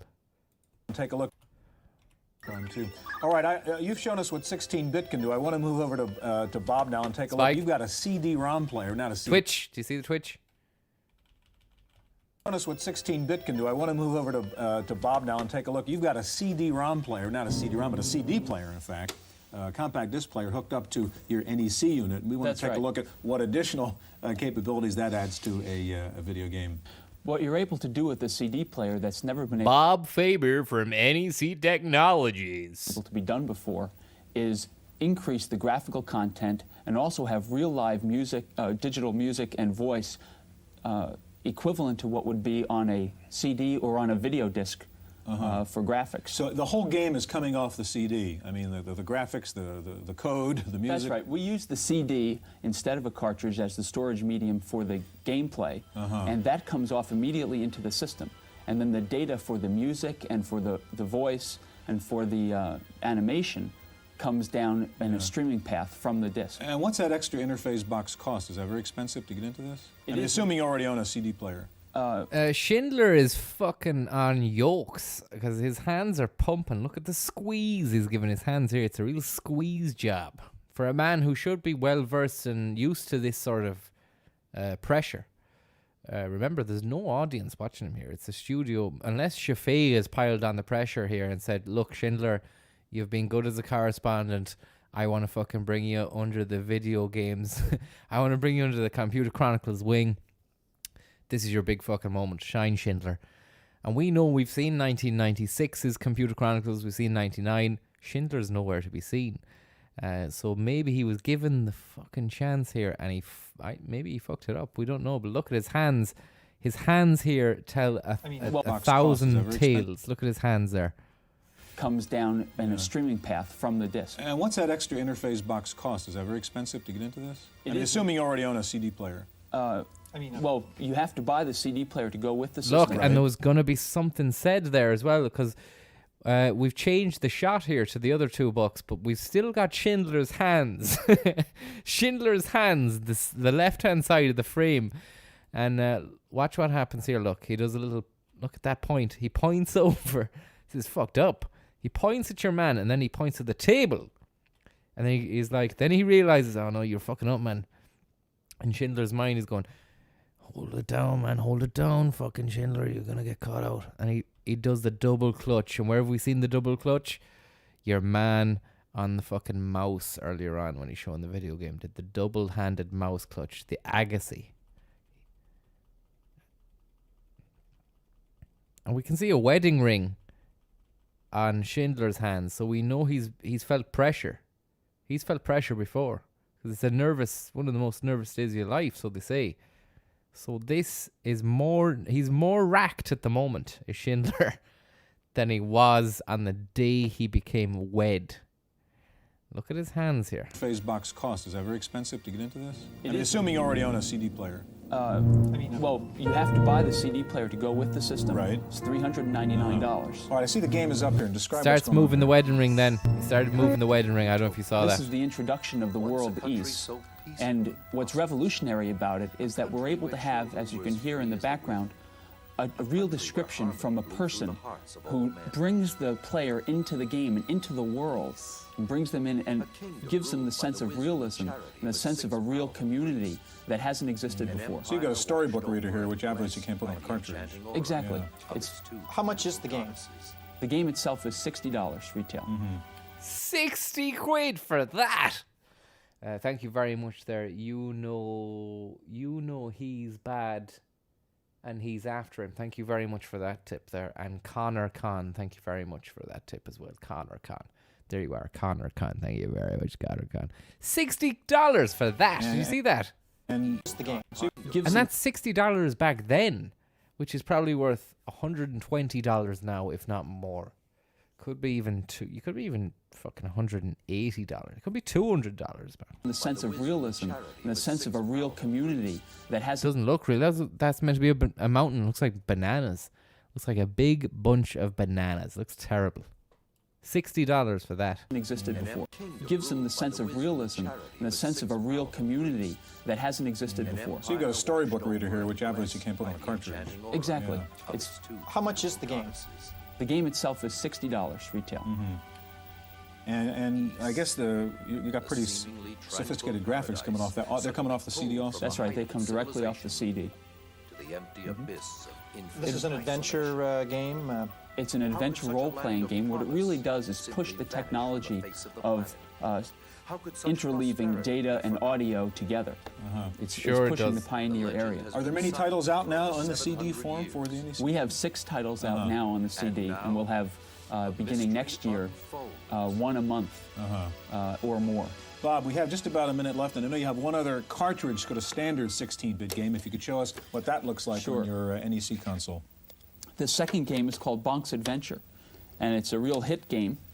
It's one of the biggest games of this. It's a real hit game, guys. I've been monitoring the hands of Schindler. I don't know if you were watching him there. I don't want to bore you. I know it's getting tiresome. I keep going back to this guy's hands. It's not even that fucking big of a deal.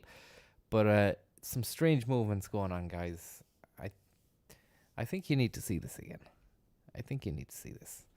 He actually fucking points over to your man as Stuart Chaffee vocalizes a point. So, like, Schindler's body language is in sync with the stuff that Chaffee's saying. Watch this. Or more. Bob, we have just... See that? See that little movement there? Chaffee goes, Bob, we just want to see something more. But Schindler's hand goes like this. About beginning next year, 1 a month or more. Bob, we have just about a minute left, and I know you have one other cartridge, got a standard 16-bit game. If you could show us what that looks like on your NEC console. The second game is called Bonk's Adventure, and it's a real hit game. It's one of the biggest games of this year. Bonk is a lovable character, and again, he's taken advantage of the 16-bit Rather than a graphics. crude, faceless creature, what we have here is Crude indeed. It looks absolutely horrific. somebody that, in the same sense as a Warner Brothers Daffy Duck cartoon, shows some facial personality. That's right. He's got a real personality. You'll see what happens when he gets hit. His eyes get big. He uses his head. He's a cave doo-doo. His only weapon is his head. Yeah, so really watching this, I mean, you're looking at, if you don't mind, a kind of Mario kind of thing, only but with more personality, more characters, which you're able to get. More personality than Mario, more character. I don't think so. It looks terrible. It's like a little baby. It's stupid. It looks terrible stuff. Really, really, really is bargain basement stuff. But yet again, they'll probably end up charging upwards of $45 for this absolute monstrosity of a game. Get in here with, That's with right. 16 More bits. realism, more depth, greater colors. Okay. Guys, thank you very much. Well, what is the best game system, and should you let your kids play them? Well, we'll ask an expert in just a moment, so stay with us. Kids and games. Look what's coming up, kids and games. We've got a doctor or something. Why did they need to have that little transition? Joining us now is Russell De Maria, video game analyst and expert and author, as we can see, of 4 books on video games. Welcome. Frank Zappa is after you. Paul? What is the difference?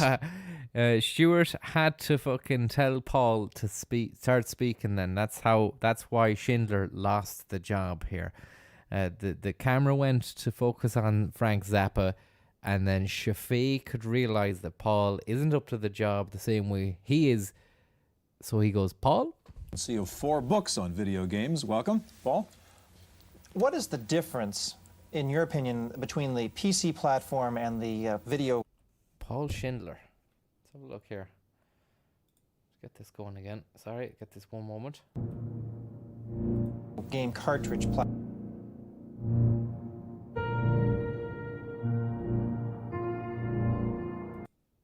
platform. Which is better? Better is a hard one to answer. It really is a matter of what you want to play. There is some difference, and the main difference right now is in the complexity of games. I think you've seen something with Sim Earth. That will be on some video game consoles eventually, but right now you tend to see more of the shooting games, the action games, and some role-playing, which is starting to get very complex on the video game consoles. Yeah. Differences are not so great. Looking at the video game console part of it, I mean, every parent's running into that store now with the kid trying to figure, well, I don't know, from Nintendo and TurboGrafx and Sega and all this stuff. How does a consumer make a decision? I mean, what's the right kind of game environment to get into? Can you answer that? It's a hard one to answer because there's a lot of technological differences between the games. But one of the things that I always tell people is look at the games themselves. If something excites you, that's probably the system you want to get. And you may have to make some choices because there will be exciting games on all systems. It's the same old computer story. Start with the software and get the hardware that'll support exactly the same that. principle. Yeah. Well, I'd like to get to the question that Paul and I started out with at the very beginning, because the concern is about the video games and almost addiction, as you know, that young kids and certainly boys have for playing a lot of these video games and computer games. Is it bad? Is it good? What should a parent do where you got a kid who just won't stop playing the games? My feeling is that the sense of addiction, which is really more of an obsession, is something that comes from environment and from a lack of communication. I really like to see parents actually talk to their children and say, what are you doing here? And you'll be amazed to find out that children will say, oh, I'm doing this and that and the other. They'll find out there's a lot of procedural thinking going on, even in action games. And the more you're interested, the less of an issue it becomes. We all know that children make issues out of things that we object to. Do you limit the game playing of your own children? No, I've never had to. The only thing I limit is if they start to get too worked up in the game, get frustrated, I have them calm down and stop, slow down. But as far as the other thing, I have never had to. They play outside all the time, and they only play games some of the time. Quickly, and last point, what about the violence in some of these games? Does that concern you?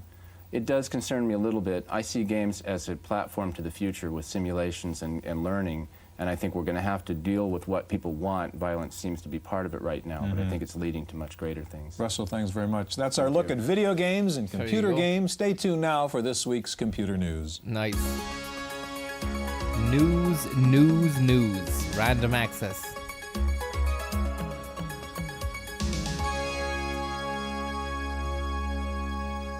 In the random access file this week, rumors are flying that Apple Computer will introduce several Kate laptops in McGargy. 1991, including a 7-pound color system. The lightweight portable is to be based on Motorola's 68030 processor and will have 8-bit color video technology. 7 major computer manufacturers, including Tandy, Fujitsu, and AT&T, are attempting to set a de facto standard for multimedia by releasing similar systems that support multimedia extensions to Microsoft Windows. The announcement means improved hardware support for a clearly defined multimedia platform. This should make it easier for software developers to create multimedia applications. Motorola's 68040 microprocessor is finally available. The million-transistor chip has been delayed almost a year. The 68040 chip has been plagued by technical difficulties, particularly with the multiprocessor functions. At the same time, Next Computer has started volume shipments of its 68040-based Next Station and the new Next Cube machine. I think that was Steve Jobs' venture when he left Apple the first time. He went and made the Next. 40 upgrade boards are also available for users of 030-based Next computers. Taking a look at this week's top 10 software titles for the Macintosh, Mac Connection reports that After Dark is in the #1 spot, followed by Disk Doubler. In 3rd place is Adobe Type Manager, and Semantic Sam is 4th. And in 5th place is Quicken for the Mac. Rounding out the top 10 are Correct Grammar, Mac Utilities, Microsoft Word, Where in Time is Carmen Sandiego, and Suitcase 2. Suitcase 2. Apple is trying to fix a bug that slows performance of complex applications in several Macintosh models. The bug is in all models of the Mac 2CI, 2SI, 2FX, and LC. Apparently, it only affects applications that place unusually high demands on the Mac Memory Manager. Toshiba plans to market several versions of a high-speed notebook computer with a processing speed 3 times faster than those currently available. They will feature a fluorescent side-lit display for greater brilliance. Toshiba also plans to introduce a new laptop with an advanced color display in the first quarter of 1991. Lovely. Time now for Paul Schindler in this week's software review. Come on, Paul. One of the most popular Lovely uses stuff. That's a lovely little situation to be going right into there.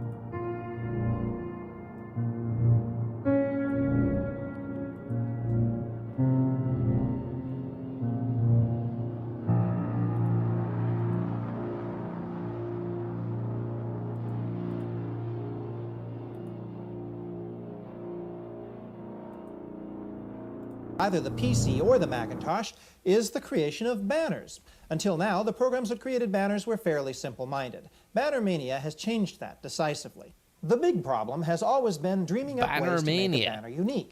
Now, they've taken care of that here by automatically cycling through many of your options, first in an animated opening screen.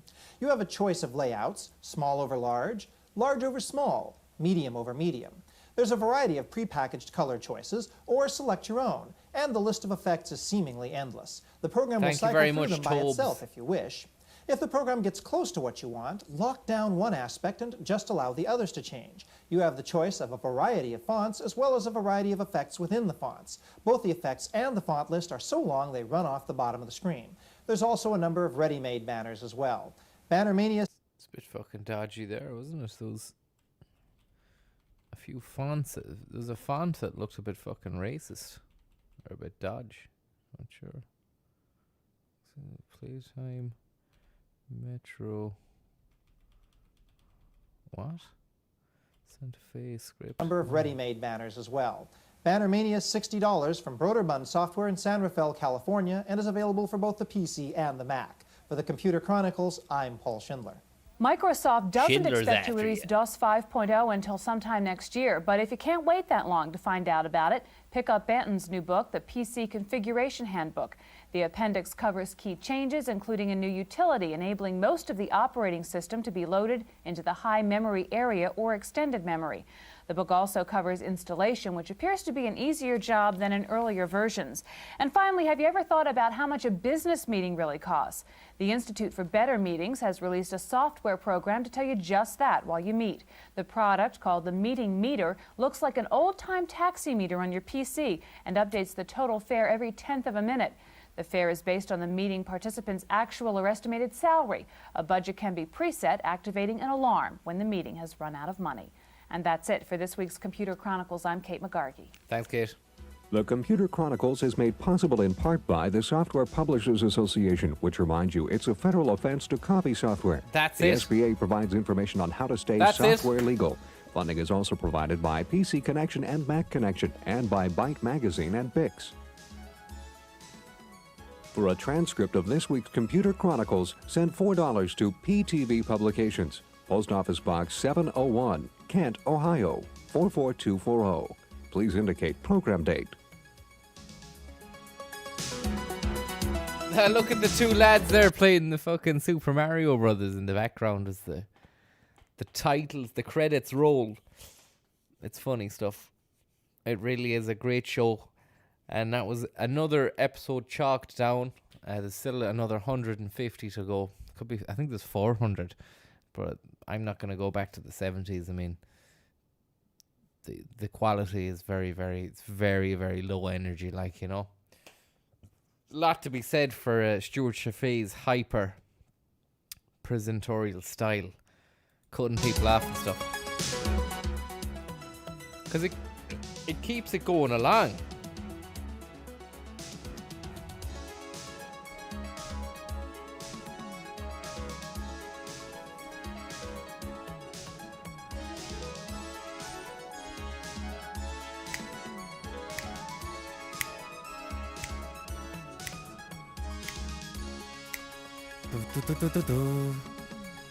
Look, Buzz Bullock was one of the interns. Buzz Bullock is after you. Yeah, well, can you tell Buzz Bullock there to go down and get a rake of coffees for the boys? Schindler wants his coffee. He likes a double shot, and don't fuck it up, man. Otherwise we'll fucking cut your bullocks off, Buzz. What a great name. Buzz Bullock. Apple Computer, thanks to ye, and IBM as well. And then another shot at the boys playing that. A lovely silhouette Chaffee. It's a collector's item. You don't usually see it. Executive producer and creator of Computer Chronicles, Stuart Chaffee, silhouetted there playing the Nintendo Control Deck, or NES system. And it's the Mario Brothers 3. An amazing situation. Schindler there pretending to egg him on.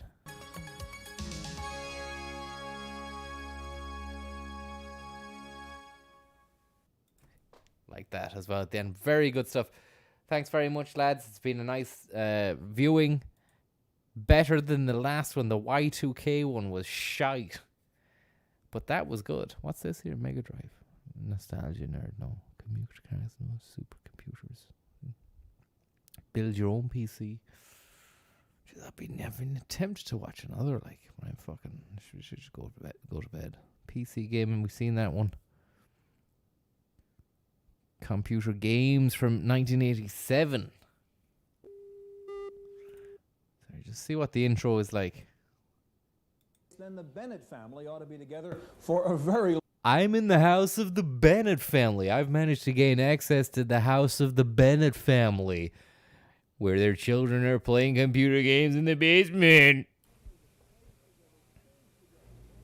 They say the family that plays together stays together. Well, if that's the case, then the Bennett family ought to be together for a very long time because they're... What's going on, Stu?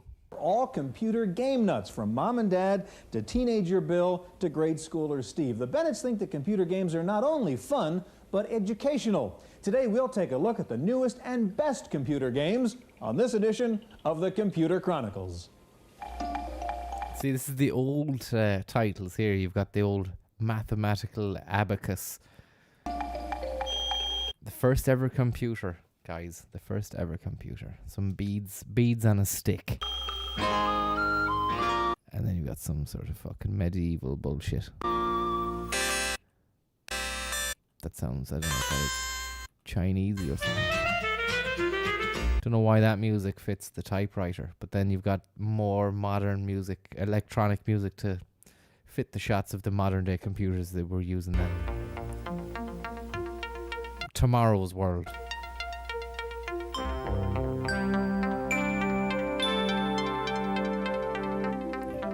Open University tomorrow. The Computer Chronicles is made possible in part by Shop, Bytes D Technology. Gary, game as we all. Computer Chronicles. Fucking Schindler is with him there in 87. Developments in. Welcome to the Computer. Look at the fucking thatch. It's very it's thick. It's perfect. Welcome to the Computer Chronicles. I'm Stuart Chaffee, and this is Gary Kildall. Gary, chess is an ancient game as we... That's not Schindler, that's Gary Kildall. But he looks exactly... Doesn't he look like Schindler? He looks exactly like Schindler. We all know. But this little computer, which is not so ancient, I hate to tell you, can beat me in a game of chess. Let me show you how small this thing really is. I can open it up, and that's the whole thing. There's the old chip right there. The battery's bigger than the computer, and it knows how to play chess. We're going to be talking about game software today, Gary, and some people may think that's frivolous, but from a programmer's point of view, I would think the challenges of writing a game are much the same as those for writing business software. Well, there are a lot of similarities and a lot of differences, Stuart. In the case of business software, for example, the coding is often very file-intensive. In the case of game-playing software, it's often real-time because the player wants to get an instant response. So it depends an awful lot whether you're programming for one of these things or not even a PC, but often programs for game-playing are written in assembly language, time-critical sections are examined very, very carefully and so forth, but educational. Amiga and the Apple II GS. My novel. With an interview, Douglas Adams, best known for the hugely successful Hitchhiker's Guide to the Galaxy, has discovered a new way to startle, befuddle, and astonish his fans with a text adventure game called Bureaucracy. It's based on his own experientially response. And, it was very silly of us, and we will make sure it doesn't happen again, and our records have now been corrected, and so on and so forth. What's he on about when he's saying that? We apologize. When the bank's own experience trying to get his bank to acknowledge a change of address. When the bank finally responds, They wrote me a very nice, very apologetic letter saying, yes, but this is absurd, we do agree, and it was very silly of us, and we will make sure it doesn't happen again, and our records have now been corrected, and so on and so forth. Guess where they sent the letter? Your old ladies. To the old address, yes. You can't win. And, I mean, I thought when he said to the old, I thought he was going to say to the old lady. The old address, though. This is the fundamental premise which lies behind this game. Your object is to get your bank to acknowledge your change of address card. Sounds but terrible. You go through hell in order to try and achieve it. Sounds terrible. the inevitable outcome of Bureaucracy also reflects the exotic bureaucratic horrors faced by the author while on a photography expedition to the island of Madagascar. The most appalling bureaucracy. I mean, it is just insane. When you first arrive at the airport, you go into the arrivals lounge, and the bit you encounter there is almost as long as the entire journey to get there. Because for every flight they set up, for every flight that comes in, there's this sort of great shanty town that grows up of little sort of booths, desks, huts, tents, and anybody who hasn't got anything better to do and has got something green to wear can come down there and is allowed to go through your passport, go through your belongings, get you to fill in forms that you can't understand, and it'll take you hours to get in. So anyway, in this game you will end up in a country called Zalagasa, in fact. And you cannot avoid getting there. You will run into terrible trouble at the airport. You're trying to get to Paris. Whatever method you try to reach Paris by, you will end up hanging from a tree in the middle of the jungle, from a parachute in the middle of... You either will have been thrown off the plane, or you will have been you will have parachuted out with a hijacker who's taken you as a hostage, depending on which flight you get on, or if you really... Why haven't they made not a 9, but a fucking Al-Qaeda based video game where you have to fucking... You're on a plane and they hijack a plane.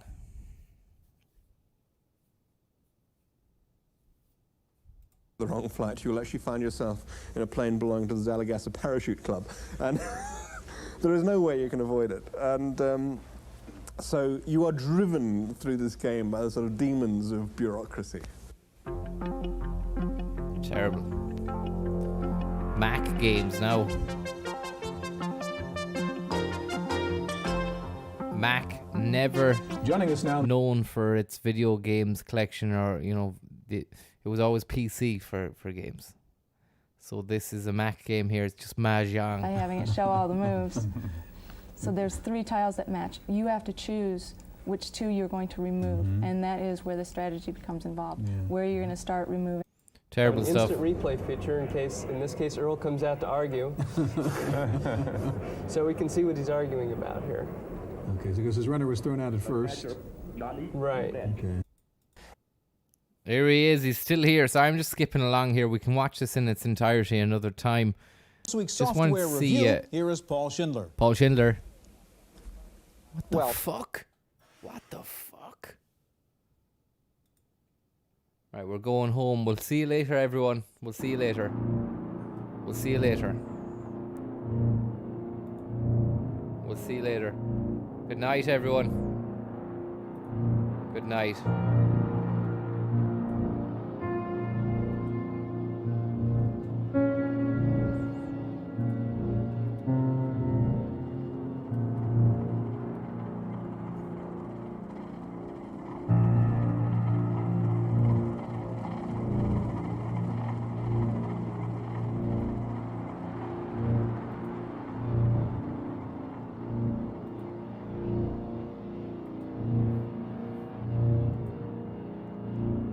Tonight at 9 on 4. Paul Schindler. What was he doing? What was he at? Find out tonight at 9 on Dispatches. He was the co-host who knew too much.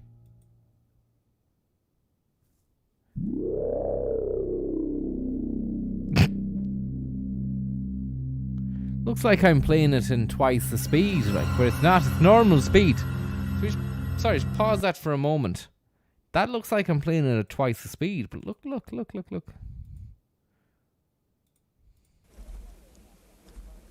Well, that's one way to have fun on the phone. Another is to use smart... What? That's one way to have fun on the phone. What the fuck? Com 2 for the Macintosh.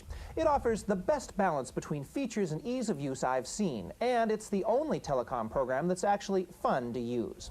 As you start the program, SmartCom shows you all the things it can do, including sending material to the printer or the disk drive. When you select one of the icons along the bottom, SmartCom translates it into the command lines above. When text, like your sign-on, is needed, a dialog box pops up for the entry. In most communication software uses icons to make it easy. You create scripts that can automatically sign you on,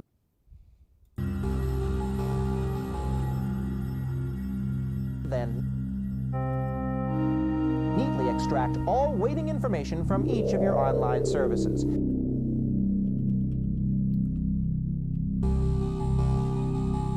Schindler. The man who wanted to have fun on the phone. If you spend a lot of time on networks, this program pays a handsome return on your investment. SmartCom 2 for the Apple Macintosh, $150 from Hayes Microcomputer in Norcross, Georgia. For the Computer Chronicles, I'm Paul Schindler. What did he know about the phone? During a 1987 broadcast of the Computer Chronicles, Paul Schindler can be seen having fun on the phone. What we didn't know was the level and depth that he was thinking to at the time. What we didn't know was who was on the other end of that phone. Schindler's Gist. Schindler's Paste.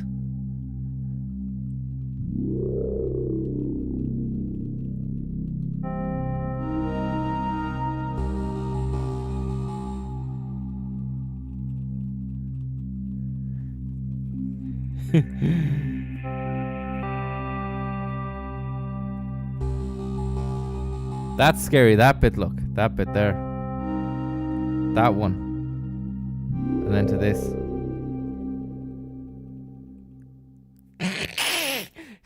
Did you hear that bit of the song at the end there? Look, listen to this. Well,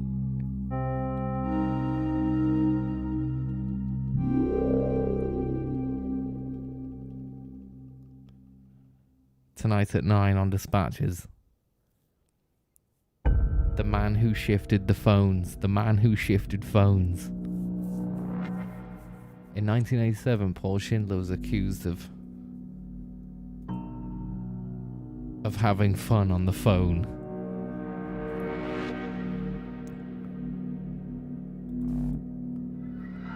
Paul Schindler, phone shifter.